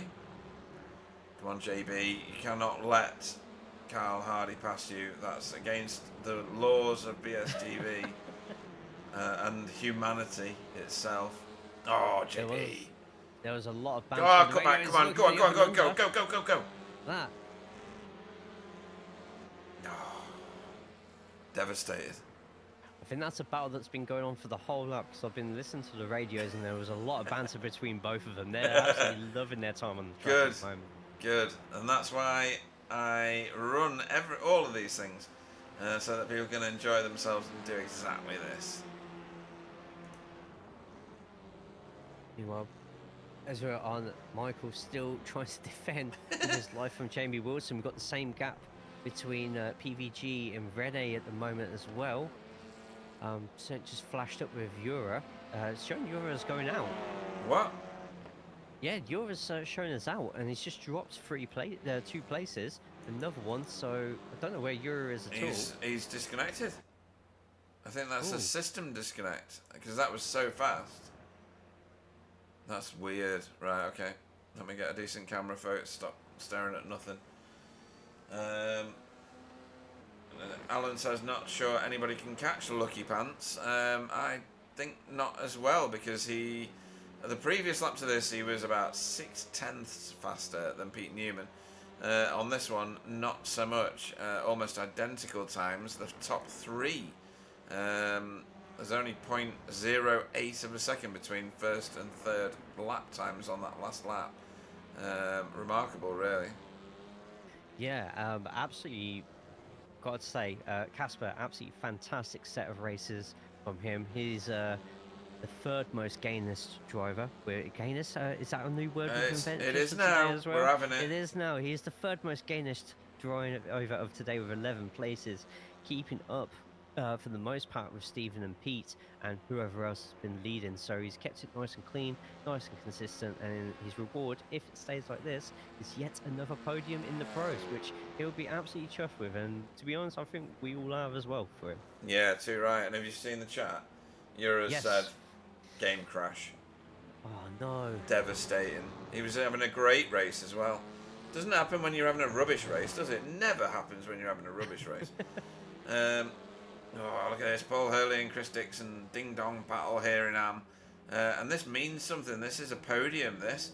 Bottom step, but still a podium. Yep. I'm surprised Chris is down that low. I think something may have happened to Chris, because Chris was fighting amongst David and Daniel. He was. Suddenly 10 seconds back, so I didn't notice anything on my timing screen. I've got nothing in the event. So no. Might have just been a case of, well, I don't know. I honestly can't, unless he's just let loads of faster cars gone through and gain time that way. I don't know, but there's that battle with JB, Tony Walker and Stefan Goebel is so close right now for 9th place. Oh my word, yeah. And look at Jaden. Jaden's joining the party too. Yep. We're going to have to keep an eye on Steve Walker because he's about to take the checkered flag. Yep, there's 10 seconds left, so this will be the final couple of corners. A dominant second half of the race from Stephen Walker. Pete just dropping off him a little bit towards the end. This is amazing. This is what we turn up week in, week out to watch. And JB is going to get away with this one, I think. He's doing a good job here. Oh, maybe not. But they keep it going as Stephen Walker hits that last corner. And Stephen Walker's going to be getting the win. There we go. Stephen Walker for the win. Checkered flag is quite early on that last corner. Pete Newman over the line, Kasper Smirnoff over the line, and then Michael Hall gets ahead of Jamie in the end. Wow, great result from Michael just there. Rene is going to be ahead of PVG, and it is still close for that top. Who is going to end up getting this 10th position right now? Look at this! And Jaden's now going way onto it, and this is going to be, oh come on! Oh come on! And it's a they all real shame that the finish line is not further down the circuit. Yeah. Oh wow. Brutal. That's what that was. Brutal. Daniel Lewis having a better race second time round. Paul Hurley definitely having a better race this time round, and has drop kicked Chris Dixon. Yeah, and that's a win for David Ayres, first of the season, I believe. Oh crikey, yeah. So fantastic result for David. It's like Grange Hill for those of you that remember it. You know, with Zamo. You know, just say no to drugs. Just say no to flashing your lights. Don't believe that you can win your class races like David Ayres has just done every time, kids. Hey! Like Grove. Did I get what? Oh. No, you were right. I think you're right. Yeah, that was Grange Hill. Yeah. Fantastic. I'm not that old, promise. Yeah, that's the one. For those of you that are as old as me. You're not as old as me. How do you know about Grange Hill? Oh, I read about it this one time. Well, yeah, in an old Timers magazine or something like that, yeah. Yeah, it must have been a TV guide about or something, yeah. Well, that's Dale Bennison over the line, folks, as Pete wants to kill himself. Right, let's have a quick look.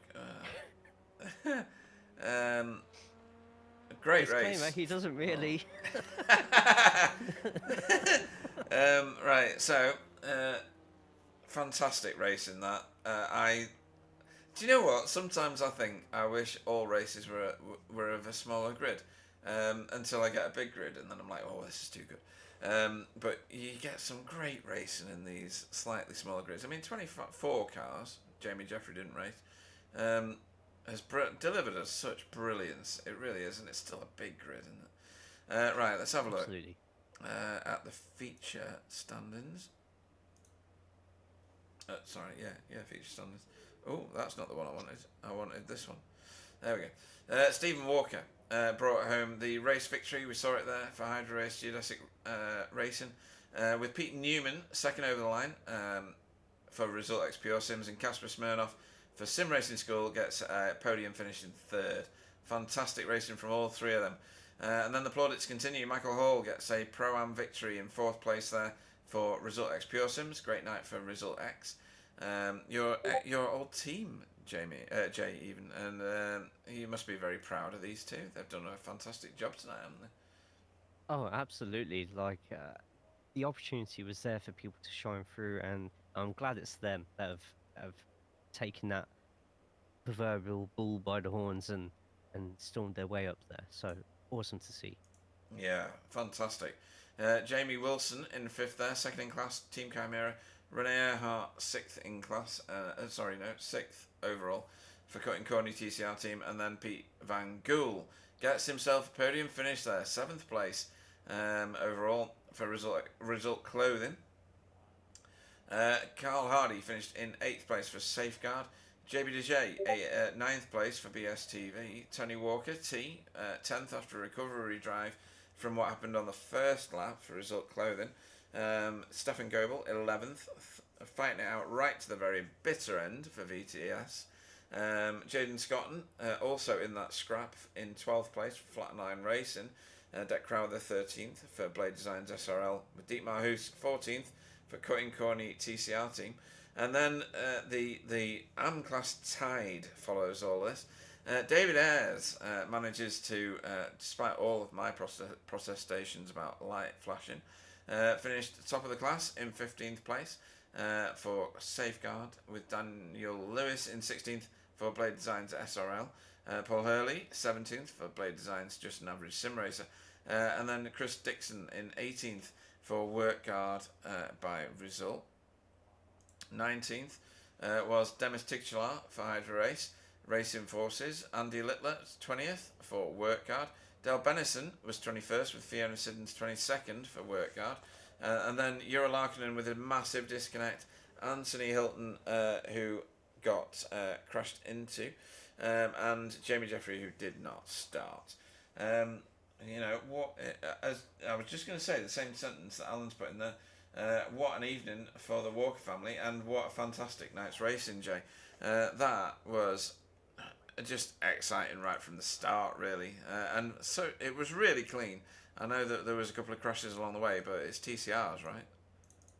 Yeah, there's always some door banging to be expected, but just like you said, it's even with the slightly smaller grid this season, I feel that's actually worked even more in our favour, because with a slightly smaller grid, it means we've been able to see even more of the action and try our best not to miss any of it. And I think we've got the majority of it tonight. We've always every time we look at the track and change the camera, it always seems to be in the middle of some sort of battle or some battle of wits, and we're very fortunate tonight to catch all of that in what has been one of the races of the season, and definitely one of the nights which have thrown up some of the biggest surprises. Yeah, that was a great night's racing. Why are we so stuttery? Sometimes I have to do this and then this, and it smooths it out. Look at that. It's weird, isn't it? But yeah, it's. Don't forget, we've got to choose a driver of the meeting, and I'm sat here now thinking I have no idea. Obviously, Tony Walker stands head and shoulders above a lot of others because he won that first race, kept his cool. He's done well in the second race, really, when you consider. Where's he ended up in that second race? 10th, up 5 after getting in crashes at the start. Stayed with it though, showed good panache, good resilience. Technically up 15. Technically up 15. Yeah, absolutely right. There's a lot going on for Tony Walker tonight, I have to say. And then you got JB, who's positioned himself well in both races. I think JB is getting called out by Anthony on the chat. But yeah. All playful banter. All playful banter, definitely, with the hello thing, which follows it. It's quite good. And JB's apologised. But yeah, there's a lot to shout out about for various different people. Let's start with race one's winner, because why should we not? And it's great to have him back What a in the booth still again. on the background. Yeah, yeah. Wow. Is Tony Walker? Good evening. Morning, boys. You all right? Yeah, well done, T. That is a great night's racing, whichever way you slice it. Let me find you on track. Where are you? There you I'm are. somewhere facing the wrong way, mate. You are facing the wrong way in Yep. this one, but let's focus all our attention for now on race one, a race victory. It was not easy to come by until your brother and Pete Newman and Casper got together and parted the tides, and you must have felt like I don't know, Solomon or whoever it was that did the whole Red Sea tiding thing. Probably Jonah. Jonah? Let's go with Jonah. I felt like Jonah. Yeah, religion's not my greatest, card. But talk us through your race one. I thought Jonah was the whale. Oh yeah, he was.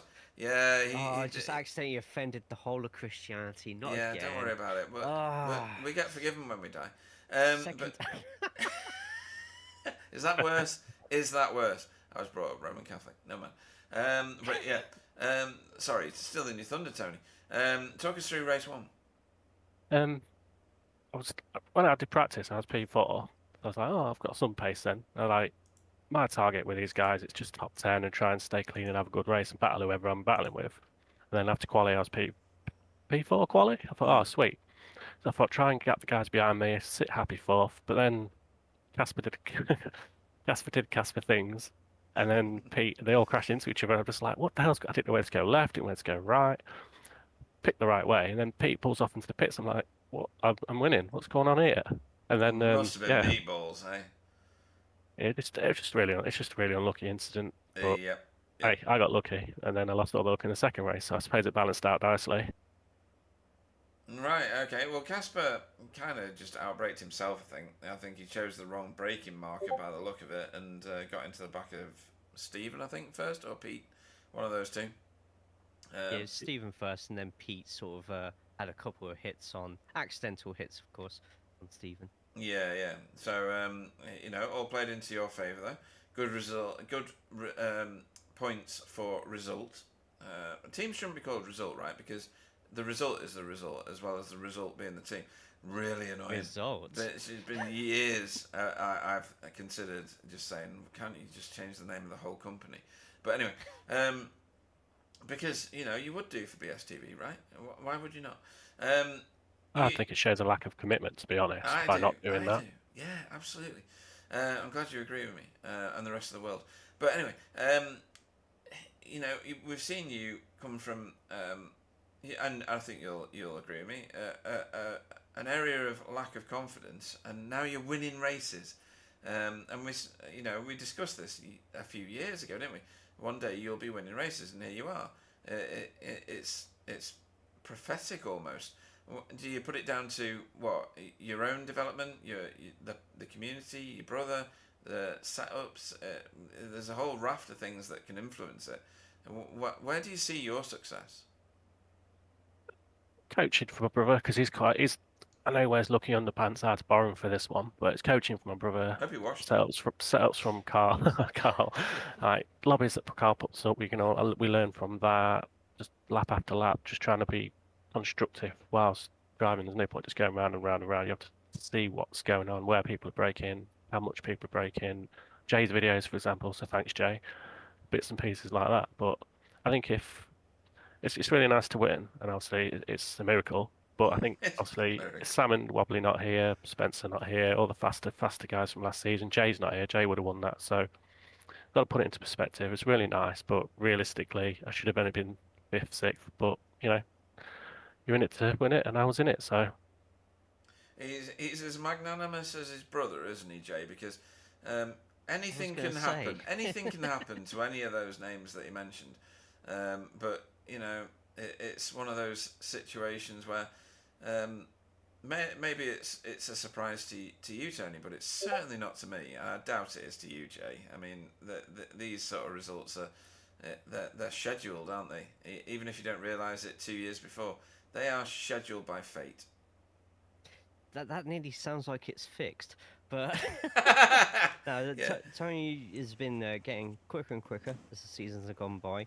And like we both discussed right at the start of the session, like with the big names out, you have to find out those who are going to be ready to stand up, deliver, and take advantage of the situation. And even within the race, there is even more drama.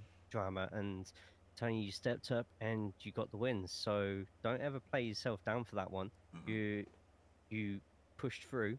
You kept defending well. I know from experience you're a very tough person to get past sometimes, and you managed to get that win. So congratulations. Thanks, Jay. Yeah, absolutely right. I have nothing else to say other than what Jamie just has. What a remarkable victory that was for your race win in race 1. Race 2, it all got a bit congested at the start, and there was a lot of messiness caused from 2 different places, and you got caught up in both of them. But as Jay called out in the middle of the race, you technically finished 15 places up from where you had to kind of restart from. You must be proud of getting back to 10th place after all of that. I think it's because it's just a rare occasion that I really like a track, got a setup that works, a car that works, and obviously I won the first race, so I know that I can go with front 5. But because of the start, I just feel really deflated because it was just racing incidents, and obviously I had nothing to do with it. I don't know. I just feel a bit gutted. Yeah, I'm sure. I mean, it was on the cards for you to get another podium position. Let's face it. You could have easily kept with Casper and Pete Newman. You might not have done your brother, but you know it was definitely part of the schedule for you to be up in that top 3. I would recommend here at Portimao. You've had a great evening. And where are we going next week? We discussed it before the race as well. Zandvoort, I think. Zandvoort, yeah, absolutely right. Zandvoort. How do you run there? Is that going to be another podium position, or even a victory maybe? I seriously doubt it, but I quite like it. But I think the last time we did it, Iris was spluttered over the line, and Jay passed me on the line to the sprint. Oh, So gutted. Jay's going to absolutely admit to that, right? Yeah. I mean, I didn't mean to. I've just noticed for Zandvoort next week as well. It's not the Grand Prix layout. No. It's the shorter national. So that's gonna. I like the part of the track that we're not racing at next week. So there's quite a few people who would agree with that one, and it could. I wonder how many people are gonna overdrive the made up hairpin. Yeah, It's yeah. going to appear. So yeah, everyone better get their practice in on that one. Yeah, I'm in the same place as you, Jay, for that one. The bit where you're just about to get going on the lap, you have to turn right. And you're like, what? I didn't even realise there was another version. I just thought it was the main version. So this is going to be a Really? really good week. Oh, Yeah. It's good, but it's not as good as the full version. It's like the Hockenheim, where Hockenheim cuts in half, and you have to do that makeshift hairpin. It's pretty much like that. So good luck. Oh. So what you're saying is Well, we're all going to die again. Maybe. Depends whether Wobbly's there or not. But we'll talk about that next week. Anybody you want to shout out to before we let you go and we speak to your brother? Just you guys for putting on as much as we miss Alan. Oh, that lot, Jason doing a really good job, and so did Roger in the first round. To be fair, so thanks for you boys. Thanks my brother. Thanks to my team, Carl, Michael pushing me, and yeah, thanks. Yeah, thank you. Awesome stuff, and we will look forward to seeing you racing this time next week. T, as we know him, but Tony Walker for the rest of you. He needs to borrow his brother's underpants, obviously, washed in Purcell on a 90-minute, 150-degree wash every week. Tony Walker, everybody. Cheers, boys. Oh, he's flushed himself. I was that slow at getting rid of him. He's actually done it himself. Right, next up is his brother, the luckiest Wookiee in Wookiedom. Christendom a little while ago, but we felt we'd alienated an entire religion. Stephen Walker, good evening. Hola. Hola, amigo. Hey. Right, okay. So, where are we? We are in race 1. Let's talk about race 1. You were doing a great job minding your own business. Probably learning a foreign language like the Stig when he's racing. But then you kind of got a bit of Casper and so did Pete, and so did Casper. But you two came off the worst and ended up back down the field having to recovery drive, which you both did very well. Talk us through how your view of all of that business. Yeah, my pace and the setup doesn't come in until like lap 2, 3, 4, 5. One of them, pick it, whichever one you want. So I was just kind of hoping I could keep the gap. I think it was like half a second, but I was like with the toe down the front straight. I just needed to be careful, and then eventually I should have just been able to manage the gap.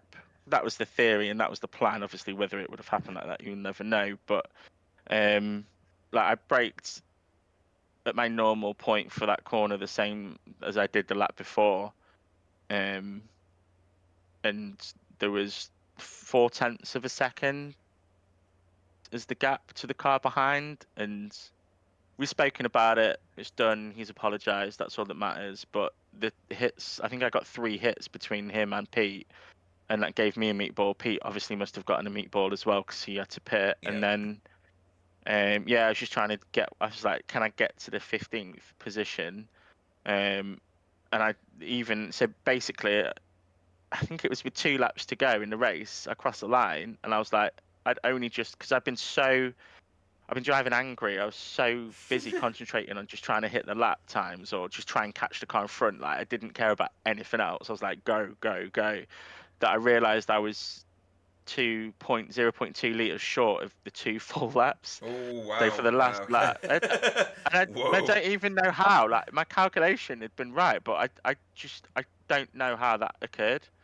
I think I was just 1 litre short, obviously in the setup, but so I just had to let off massively, and that let Pete go. Luckily, there wasn't many more people behind us, or the gap was quite large. So I only lost that 1 position, and I thought, well, it doesn't really. If I'd been first and I'd had to do that, obviously I would have been annoyed. But yeah, it kind of worked out. And then race 2, I was just like, just stay out of trouble for the first couple of corners, and then see what we can do.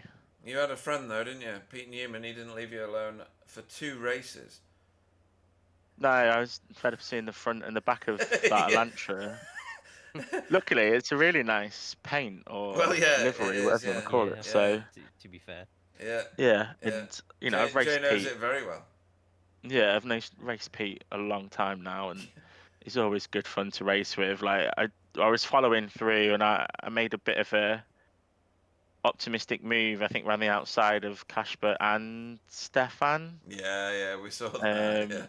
Yeah, like I say, I was kind of just driving angry, and I tend to drive a bit better and a bit quicker when I'm like that. So, when I could save fuel, I would, but when I needed to make a move, because obviously I could see Pete and Casper making their way through, and when we got to the front, and him and Michael got in front of Jamie, and then Jamie pitted, thankfully, and then Michael was, I feel like he was doing his best to keep me behind, which obviously he's entitled to do, and I don't have a problem with anything. It was good racing, but I was like, well, I'm going to lose time, and I know I'm going to come out into a gap, so I just pitted. I could have pitted the lap early, and it turns out I could have put in 2 litres less as well. Right. But at the time, my pit overlay stuff didn't know that it was going to go a lap shorter than it did. Okay. So I risked everything on the pit entry. I braked late and then let off and then braked again, and I was definitely speeding across the line. I was like, please don't ping me, and it didn't. Oh, nice. Yeah, and so I made some time up there. That was good. Came out about a second in front of Pete. Because I knew the car was quick, and then I think towards the end of the race, that, like I say, that's when my car just felt quicker, and I was just able to pull the gap a little bit after about 3 or 4 laps, and yeah, the car felt great. I didn't change anything setup wise from last week to this week, but good. It just kind of worked, and obviously my brother had a really good first race, and he was quick as well. The car's car was good. Yeah, it was just good fun. I enjoyed it. Yeah, he The said that battle, he was battle wearing. through the park. Yeah, he said he was wearing your underpants, but he'd washed all the skid marks out of them. But that's where he failed in race 2 then, because the skid marks are the lucky bit. Oh, Oh no. that's not good. You're welcome. Yeah, thanks for that image. That's just bar-tastic.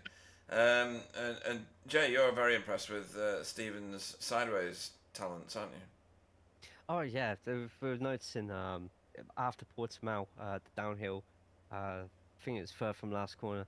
Just every time we put the camera on in practice or qualifying, it's just always a nice little power slide. It's quite a delight to see. I think it was a lot of 8s and a lot of 9 out of 10s for that whenever it happened. I'll take that. Thanks, Jane. No worries, mate. It's yeah, a good night's racing viewing from our perspective. I'm guessing race 1 was utterly frustrating, but you know that's the way that these races go sometimes. Why are there more people joining the chat? So yeah, Zandvoort next time round, the short version, as we watch you like absolutely muller one of the curves, but it worked out for you really nicely. It's a track that some people really get on with. I really like Zandvoort. It's so good. But I do like the version that Jay likes, which is the longer version, where you dip off to the left and cut over those corners as you sweep through those curves over the top of the hill and then down into that sweeping right-hander. We're not going to get that next week. But sorry to disappoint everybody there. How'd you go there? Is it good? Yeah, I guess. I didn't even know there was a short version, to be honest. The one where you go like through the first, like, is it 4 corners, Jay, and then you suddenly turn right where you think you want to turn left. So you get is it the new track? Yeah, it's a rescan. Yeah. Yeah, so you It get the is an 2 update. banked corners. I don't You miss, know, it's like, after the carousel, in between the carousel and the long sweep-in right-hander towards the end of that straight. It's in between there, similar to the you short turn version right. of Hockenheim, where that's Right, got that okay. makeshift, horrible hairpin. This one has one too, so Yeah, it does. Yeah. should be fun. Brilliant. Yeah, I don't know. I prefer the other Dutch track with the Z, Zolder, rather than Zandvoort. Yeah. Oh, really? Right. Okay. Yep. Yeah, like I think both, Zolder's just a much better track. But I don't know. It'll be my first laps on that version of it then. Anyway, so we'll have to go and see. I don't know. Couldn't tell you. Okay, fair enough. Anybody you want to shout out to before we let you go? Obviously, you guys for putting on the show. Wouldn't be here without you. Appreciate all the time and effort that you both put into this. The rest of the grid. And then I guess I better say thanks to my brother for, well, just a shout out to him really, just for winning his first race, because that's the one where, you know, it's 99% on pace, isn't it, and 1% luck, and it's not like he didn't have the pace and he won it fair and square. So yeah, shout out to him, and Carl for putting up the lobbies as well, practice that everyone goes in. So yeah, just overall thanks to everyone. Good racing, especially in the second race. Yeah, good shout outs. And we will look forward to seeing you this time next week, racing on a track you've never raced before, at Zandvoort. Stephen Lucky Wookie Walker. Cheers, guys. Thank you. Brilliant. Right. The queue is getting longer. That's not what normally happens. So we'll try and tick these off as quick as we can. Welcome to the booth, Casper Smirnoff. Good evening. Hello. Hello. Right. So we can describe this one of two ways. One, you got 2 podium finishes. Congratulations. Or do you want to talk us through race 1 first? I want to talk you through my both races because Yeah, do it. okay, I had good results, but I had very bad driving second week in a row. Like not pace wise, but standards. Like Okay. second week in a row, I tapped even though I didn't want to attack him and destroyed his race. Second race in a row. Yeah. It was race one. Last week in Montreal, it was like 1-to-1 situation. Hairpin, I braked early, Hmm. and even though somehow still tapped him and caused his race to go to down the drain. Yeah, well, um, I do get your sentiment. There wasn't much in it tonight. I don't think it was. It looked like you just missed a breaking point by a small margin. Jay, you know we've seen these incidents before. We've seen how people get downhearted by them. It's usually it feels worse than it is, right? Or do you think differently? What's your opinion on this? I think when the incident happens, I've been in similar situations myself. You feel the absolute worst. Hmm. It's the only thing that you're thinking about. Is especially when you see that that person goes into the pits or disconnects. But you've got to try and if you're not able to give the position back, you've just got to carry on going, carry on driving normally. And to be honest, Casper, even though that incident happened, afterwards you still drove really well. You drove really solidly, and you've ended up with two very good finishing positions tonight, despite the incident happening. If you take that out, it's still a really good, solid evening of driving. So you still got to be pretty proud, pretty happy of that. And anytime anybody makes a mistake, most important thing is that you learn from it. Yeah, absolutely. And that's where I'm sat really. I mean, you know, how do you know the limits of your car? How do you know the limits of your braking points? You've got to test them, and sometimes it doesn't work out. You know, 2 races in how many that you've raced with us? Must be 20 or more, maybe even 30 or more. I wouldn't be too disheartened with it. You know, you give your apologies. You know, you identify the fact that you've done it, and you have to move on. You are a fantastic talent in our leagues. Your racing style is brilliant. You're very dynamic. There's never a boring bit of track that you're on. It's always fantastically exciting. And you've got yourself a second place in race one, and a third place, a podium finish in race two. You need to be proud of that. You've said your apologies, I think, and that's I did. part of the BSTV spirit. You know that's what we hope that drivers will do. But dwelling on it doesn't do anybody any good. Certainly not you. You're a very, very talented driver. Where did you learn to drive as fast as you do? I don't know. Like really, I'm just racing for like, man, it's going to be 9 years this year. 9 years, crikey, blimey. Okay. Yeah, I was starting in R Factor 1, Oh wow! so All right, okay. I joined sim racing in R Factor 2. I never raced R Factor 1, and then moved from R Factor 2 into iRacing. Obviously, I did like Gran Turismo and the games in inverted commas before that. But yeah, you've got good history and pedigree then. Did you race R Factor 1, Jamie, or Jay rather, or is that before your time? I never raced R Factor 1. I think my first one was F-Zero Oh X. right, That was F-Zero that X, was a fantastic racing game. And for Sims, I'd probably say after the whole PlayStation 2's PlayStation 3 Gran Turismo stuff, I think I went straight into iRacing actually, All right, okay. and never looked back. I've raced a few of the others, and I still do every now and then.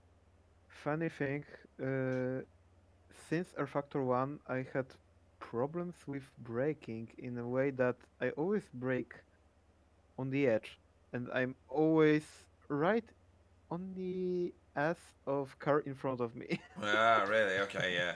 I mean, And it's going to backfire sometimes, like today. yeah, yeah, Old and habits die hard. they do, they do. You get into that rhythm, you get into that zone. You know, you're picking your points out like braking points or turning points, and they stick with you for years. And you know, maybe it's something to learn from. But fantastic racing tonight. We go to Zandvoort next time out, where we hope that you have similar successful evenings. Is Zandvoort something that you're familiar with? Yeah, I really don't like this track. I'm just glad that it's not going to be full layout. No, it's the small one. It's the one where you Yeah, turn right halfway through. But it's but still it's got. great track. I love it. Yeah, it's nice. It's nice. Magda, I'm guessing still your chief cheerleader and crew chief. Yeah, she's there with me. Awesome stuff. We wouldn't have it any other way. Anybody you want to shout out to before we let you go? I don't know really. I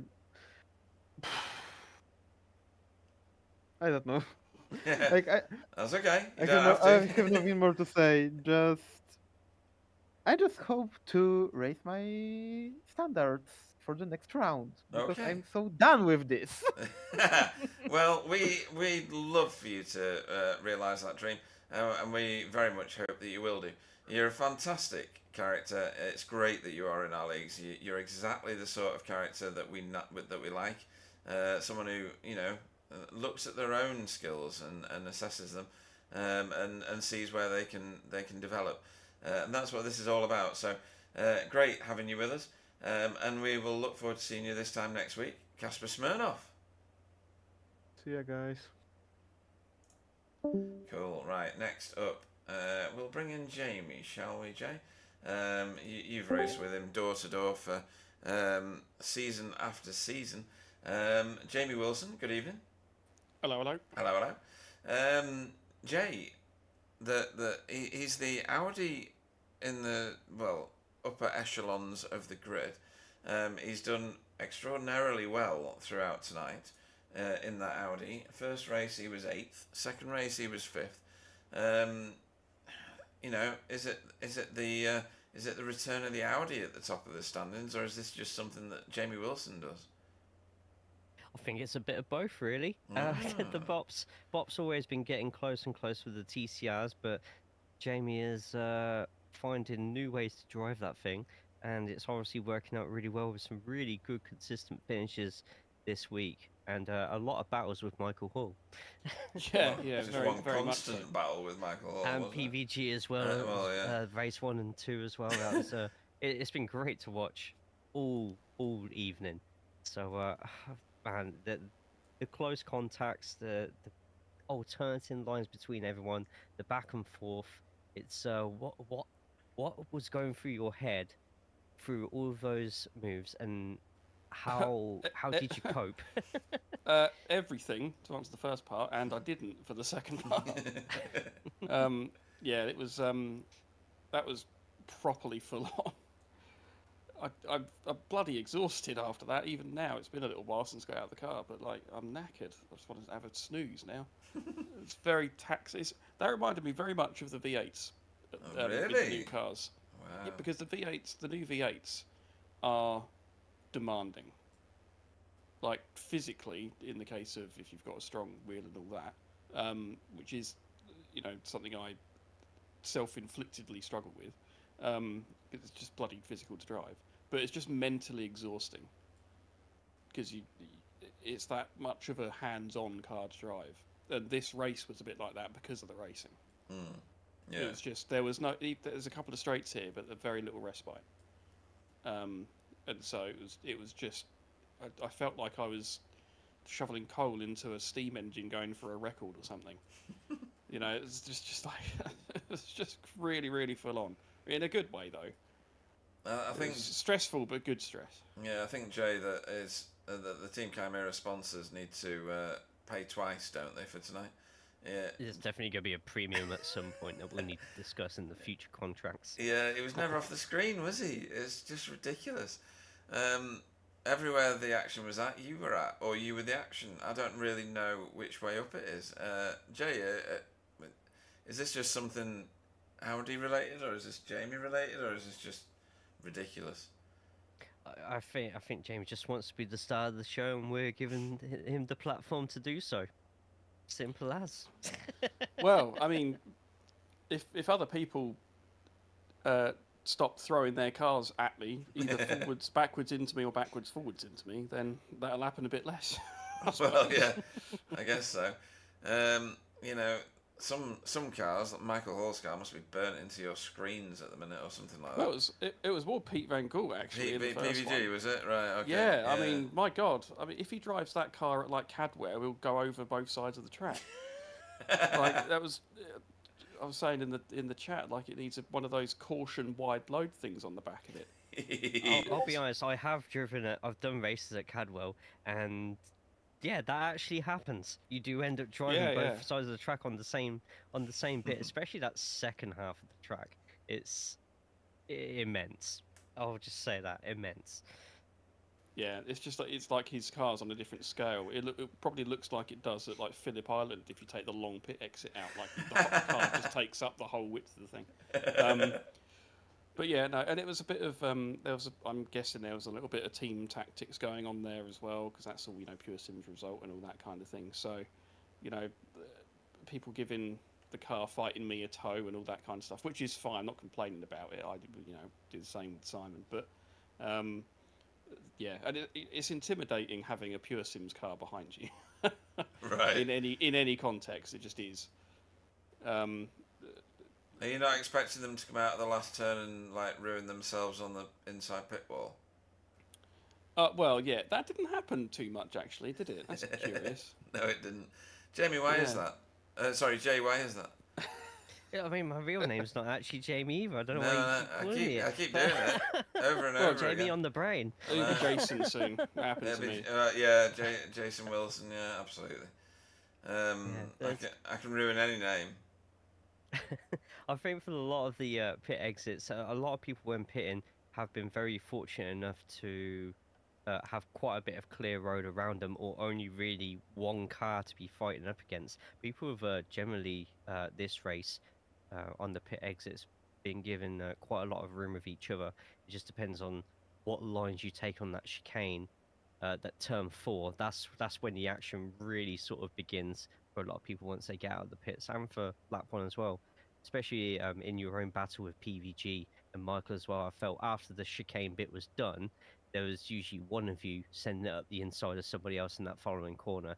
It's really a really interesting first part of the track, but a really fun one to watch as well. The chicane added an awful lot to this track. I mean, this Yes. track's good anyway. You wouldn't want to have this chicane in many other cars. This, like the Clio, that kind of thing. Yeah, fine. But you wouldn't want it in GT3 or something. It would interrupt the flow. But the thing I was just saying in the waiting room, the thing that I find quite intriguing, quite satisfying about that chicane, is that the point at which you apex is kind of beyond the sausage curve. You're Yes. sort of aiming for a point behind where you think it would normally be, and that's quite an interesting thing, because then you compromise the next one, but to a different amount depending on what you're trying to achieve and that kind of thing. So, I mean, you say people had space in the pit exit. It's not around me they didn't, because I was there. I was just slinging it, trying to figure out how to switch back and then switch back again and then switch back again and so on all the way around. My biggest problem, I think, was the fact that I was just cooking the left front. The Audi, I think, was just really, really leaning on the left front a lot.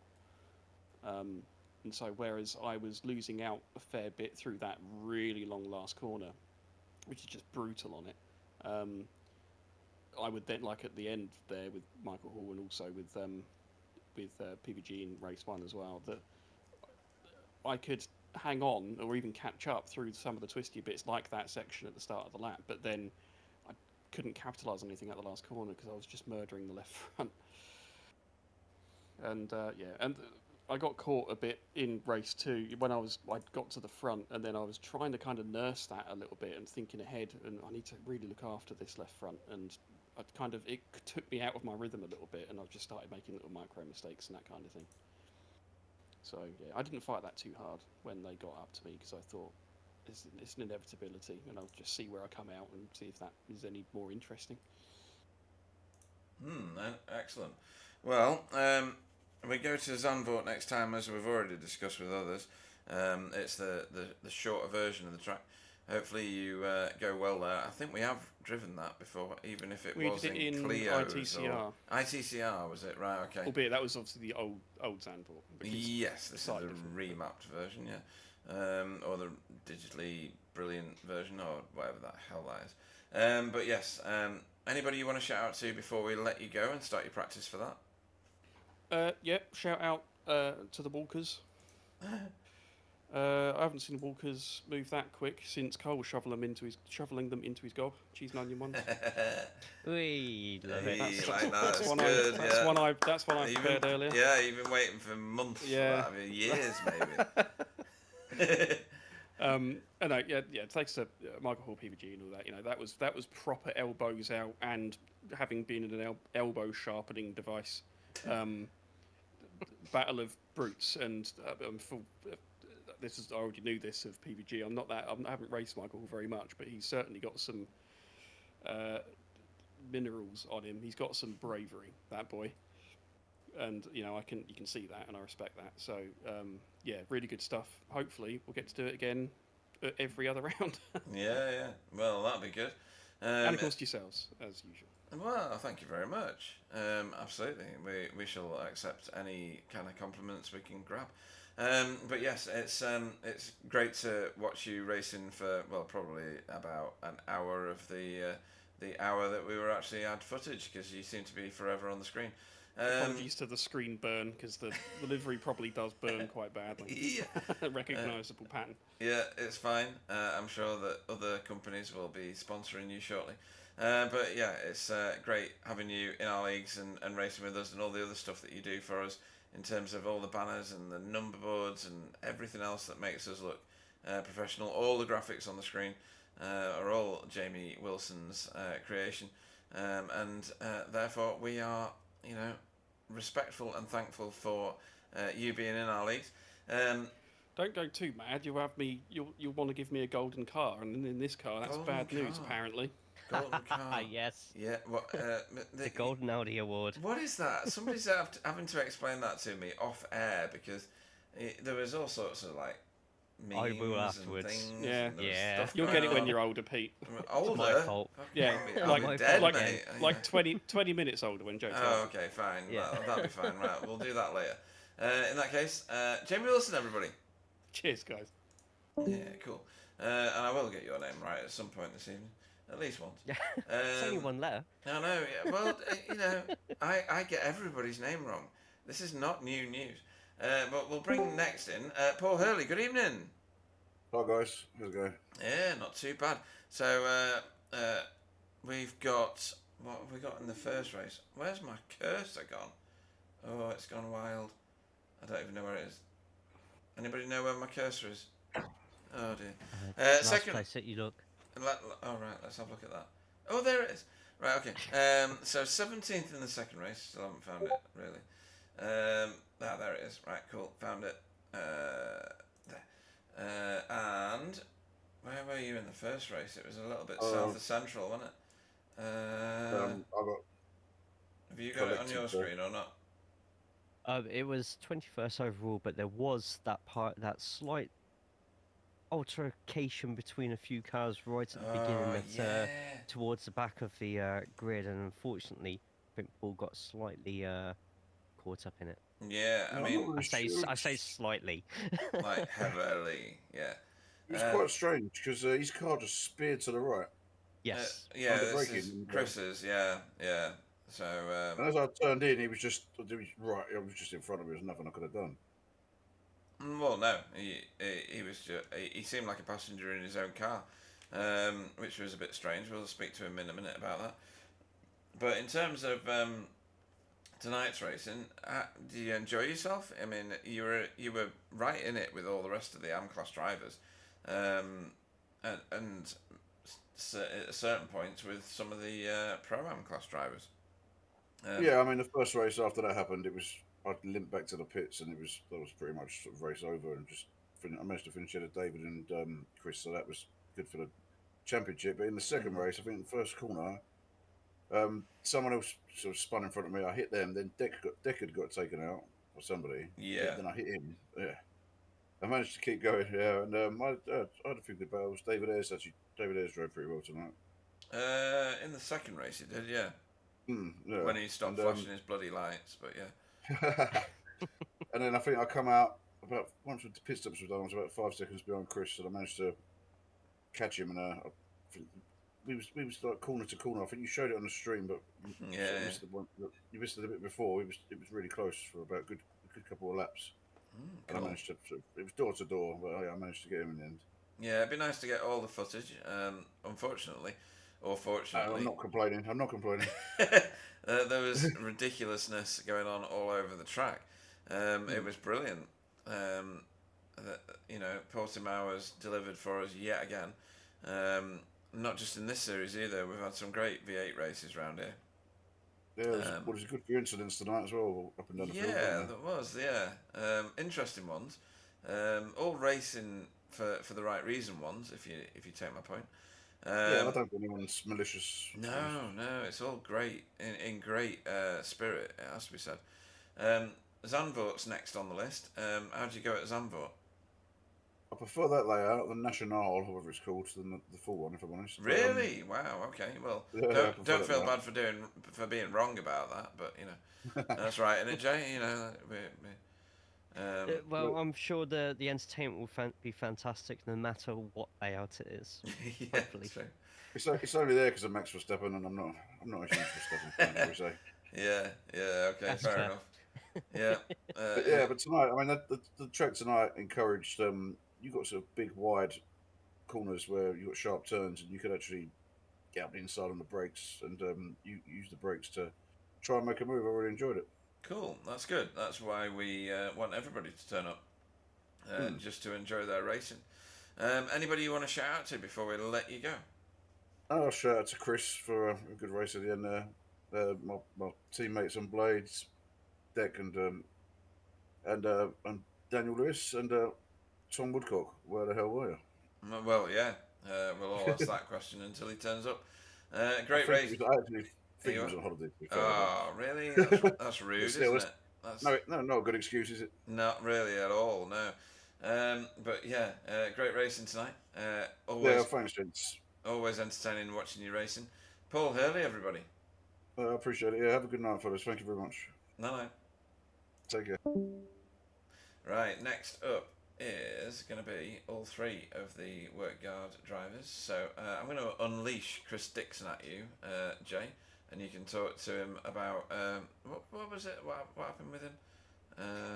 It was the incident in the first race where the car just seemed to have a mind of its own. Yeah, let's bring in Chris Dixon, and you can talk to him while I bring in Andy and Fee. So Chris Dixon for you, Jay. Good evening. How are we doing today, We're having Chris? the full team in, are we? Yeah, good. slowly getting them added in. Yeah. They're all going to as be in Pete's here in a sorting minute. that out. Andy's in now, and Fee's in now. But we're going to pick on you first, Chris, or Jay is. Rather. Yeah, that's fine. Yeah. Yeah, I think you kind of know what we're going to be asking anyway for the first race. What happened?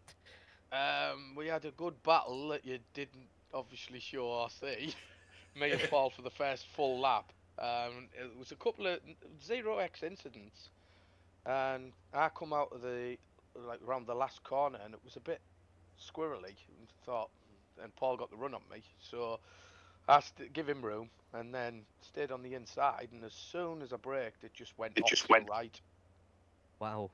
Flew away, and there must have been damage on the rear end, because I just could not control it. I mean, I broke before Paul, and couldn't do anything. And I tried to thread the needle and miss David before he even hit him. I'd apologised to him. It just seems so out of character. I know sometimes the back ends of these cars can surprisingly get a bit squirrely, especially after such a long straight and going downhill at the same time. But yeah, it just when we saw the mess afterwards. Right? Yeah, it just completely had a mind of its own, as if you literally had gremlins in there. But I think there must have been some sort of damage, because there was nothing I could do. Like I say, I broke before Paul, and I broke heavy, and it just off it went. It just. Then after that, it wouldn't drive straight anyway. But Paul T-boned me, didn't he? So he had nowhere to go and just went straight to the side of me after I took David out. But yeah, apologies have been made. And, unfortunately, there's nothing any of us could have done really. Just fortunate David was completely innocent, and best race really. And did you end up with the podium position in the second race, Chris? No, Paul got it right on the last lap. Yeah, that's right. Yeah, it was a good battle that though. Yeah, we had a really good battle. Me and Paul had a really good battle all night, really. Yeah, I was quite happy to get up into third in the in the second race. I don't know if you noticed that, but obviously the late pit stop, and I was Pete and ready to go pit. At least let me try and lead a lap. Yeah, But they stayed out. Grab To be the honest, big points. I had 2 litres left, so I probably could have done another lap. But I thought it's not worth it. My luck, I'd have run out of fuel, so Well, followed them in the pits. no, I think you had a reasonable night, and Fee, you also showed up with good colours tonight. Race 1 in particular. Yeah, in practice, I was saying, Chris will back me up on. I was thinking about missing this week, using it as a drop round because I was absolutely terrible at driving the track, and then race 1 worked out fine for me. Worked out beautifully. I mean, it was only just that that Pete and Stephen passed you. I think it was with about a lap and a half, 2 laps to go. Otherwise, you'd have ended up with even more points. You'd have finished 16th. That pesky Daniel Lewis, he was way up there yet again. But not so in the second race. You had a bit of a rough ride in that second race. The start wasn't great for you, was it? No, dropped the clutches as I normally did, and it just wheel spun on me. Yeah. And halfway round, I got rear-ended very heavily. I don't know who it was behind me, but I turned into the next corner as I normally would, and the car just decided it wanted to go straight across into the tyre wall, so I had to tow back to the pit. Okay. But other than that 4X for that, I had 3 all night, 2 in the feature and 1 in the sprint. Then obviously there's that 4 on top from the contact. Yeah, that'll do you well for the Sir Alan's Safe Driver Award. There's quite a few like vying for that at the moment. We were talking about it at the start of the show. We're very impressed with a number of different drivers, most of them in the AM class, to be honest. And Andy, it's you've Hello. done hello. Where did you end up in the first race? You got a podium. Yeah, you got an AM class podium in 19th place. In the second race, a little bit more of a rough ride and a little bit off the podium. But you still had, Fee and Dale behind you from AM class at least. Talk us through your races. Well, the first one ended up pretty non-eventful, really. I was just trying to get decent lap times in. I ended up behind Dale, I think, at some point, and then got back past him, and then just tried to open the gap up to Dale, and then it was just no one in front of me. So it was a bit boring. Boring, but very polished, and it looked like a clean race, or a clean pair of races, rather. The second one, there was a bit of banging going on. Some of the recovering drivers coming through. Okay, yeah, fair enough. Rude. Right, okay. Sternly worded letters to the management there, then. But yeah, it's you've done really well to bring the car home in the state that it was, given the fact that it was a bit rude along the way. And this is not an easy track to drive, is it, Portimao? It's very technical and very complicated. I do enjoy it, to be honest. But I remember it from last year. I think we did it in the MX-5s as well, and I do like the track, actually. It's nice. Plenty of room on it, isn't there? It's wide track. Massively wide. It's about 30 cars wide on that start-finish straight. Well, it's great that Workguard are well represented in this league. I'm sure Alan is very, very chuffed that you're all in here and continuing to race. It's you're all developing all the way through all of the seasons, and to have so many podiums is brilliant between you. In terms of shout-outs from each of you, I'll start with Chris. Who do you want to shout out to? yourselves and all the team for putting this on. All the drivers, obviously, for coming and racing, and everyone for watching. Obviously, all the results team as well for the support they give us. Tremendous. And Fee? As Chris says, you guys for the stream, everybody who does the work in the background. Special shout out for Alan. He's not with us this season, but he is our team leader at Workguard and he's well respected between us.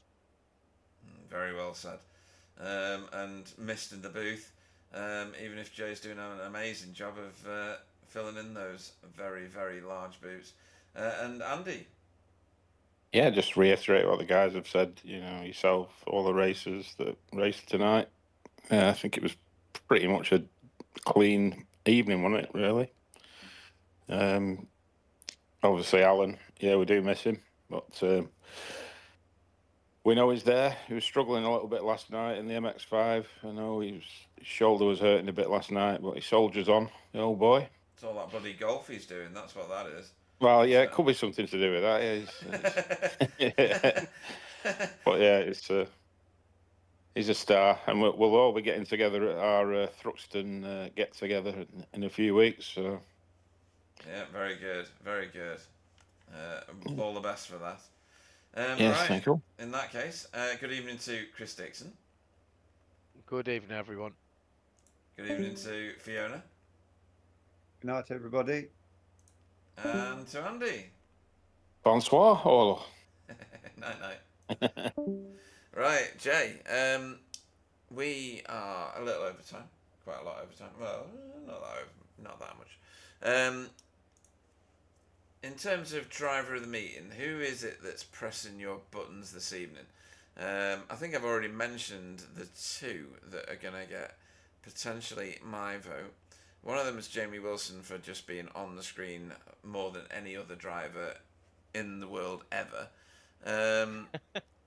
That's the only way I can describe it. Who was my other one now? Oh, crikey. I can't even remember. You put in a word for Tony as well. Tony, yeah. So for me, it's between Jamie and Tony. I think I'm gonna go with Tony Walker, purely on the fact that a pro-am win is so rare. It's like pulling hen's teeth out, golden hen's teeth. These things are so like unique that they need to be called out. So I'm gonna go Tony Walker this evening. Where are you gonna plant your flag? Where are you gonna go? I feel Jamie Wilson's going to get a lot more opportunities for driver of the meeting. So Okay. I'm going to go with another performance that stuck out to me. I was going to go Tony, but you've gone with Tony. I don't want to have it too many where someone's getting two votes per week. So fair, I'm actually fair. going to go towards someone who's picked up 2 overall race podiums tonight. Despite the mistake that happened at the start of their race 1, they soldiered on, they carried on driving, and they ended up with a fantastic finish of race 2 as well. That's going to be Casper Schmermo. Right. I think Okay. we're going to go with Casper getting my vote for tonight. Just in a night where a lot of the big boys in a season where the grids are a little bit smaller, Casper's really stepping up to be the guy who's going to be taking advantage of all the big guys' mistakes, and he's in the right place at the right time to do that. So long may that continue for the rest of the season. No, that's a great vote. That Casper has the ability to get ahead of people like Pete and Stephen Walker on sheer pace. He's a really talented driver, and he shouldn't let his head drop, in my opinion. Everybody makes mistakes. They're only little mistakes at the end of the day. It's what a nanosecond later on a brake, or a quarter of a second too late on turning your wheel. There's so finite. I mean, these I've seen margins. someone on this track just completely wipe out half the field on the final turn. Yeah, Mistakes happen. I'm surprised. Who was that, surprised Jay? no one's Who mentioned was that tonight. Yeah. It's not been repeated several times at all. But yeah, very, very well voted. And Hopefully, Casper sees the that it's not the end of the world at all. It's just a glitch. It's a blip. It's a nothing. It's just something that's happened and needs to be learnt from and put to one side. Come back and win next time. That's what that means. Thanks to everybody that watched tonight, and all the contributions on the chat. The chat was alive. It was brilliant. And all the drivers, obviously, that turned up and raced, and all the ones that are going to turn up and race for the rest of the season. We've still got people joining us, which is remarkable. To Jay, I'm terrible with names. I'm not going to, make any bones about that. I can barely talk at the best of times. And my niece sized up to the eyeballs at the minute. It's great. But it's brilliant having you in the booth. You're a great. It's not even a replacement. You are you in the booth. Alan's made room for you, and I'm very, very happy that you've agreed to spend your time talking fantastic things in this booth to make me look slightly better, and then make the broadcasts fantastically better. I'm absolutely am in awe of what you do in terms of those race track maps, track introductions, track lessons, however you want to call it, because it does all that for everybody. Thank you very much. Stay safe, everybody, and we'll join you this time next week for Zandvoort. It's going to be a bit different than what you normally see at Zandvoort, and it's going to be very, very interesting. I'll hand you over to Jay. Thank you very much, Pete. And yeah, like Pete said, a very interesting track coming up for everybody next week. The happiness when people see it Zandvoort, and then you slowly see that smile turn to fear when they realise that it's not a Grand Prix layout. That can only mean one thing, and that is that next week is going to be absolutely unmissable. Who will survive, who will thrive, and who is just going to completely forget there's a hairpin there and just drive straight on. Make sure you put a like on the stream, follow the channel, and get yourself signed up for one of the best TCR leagues in the whole of iRacing.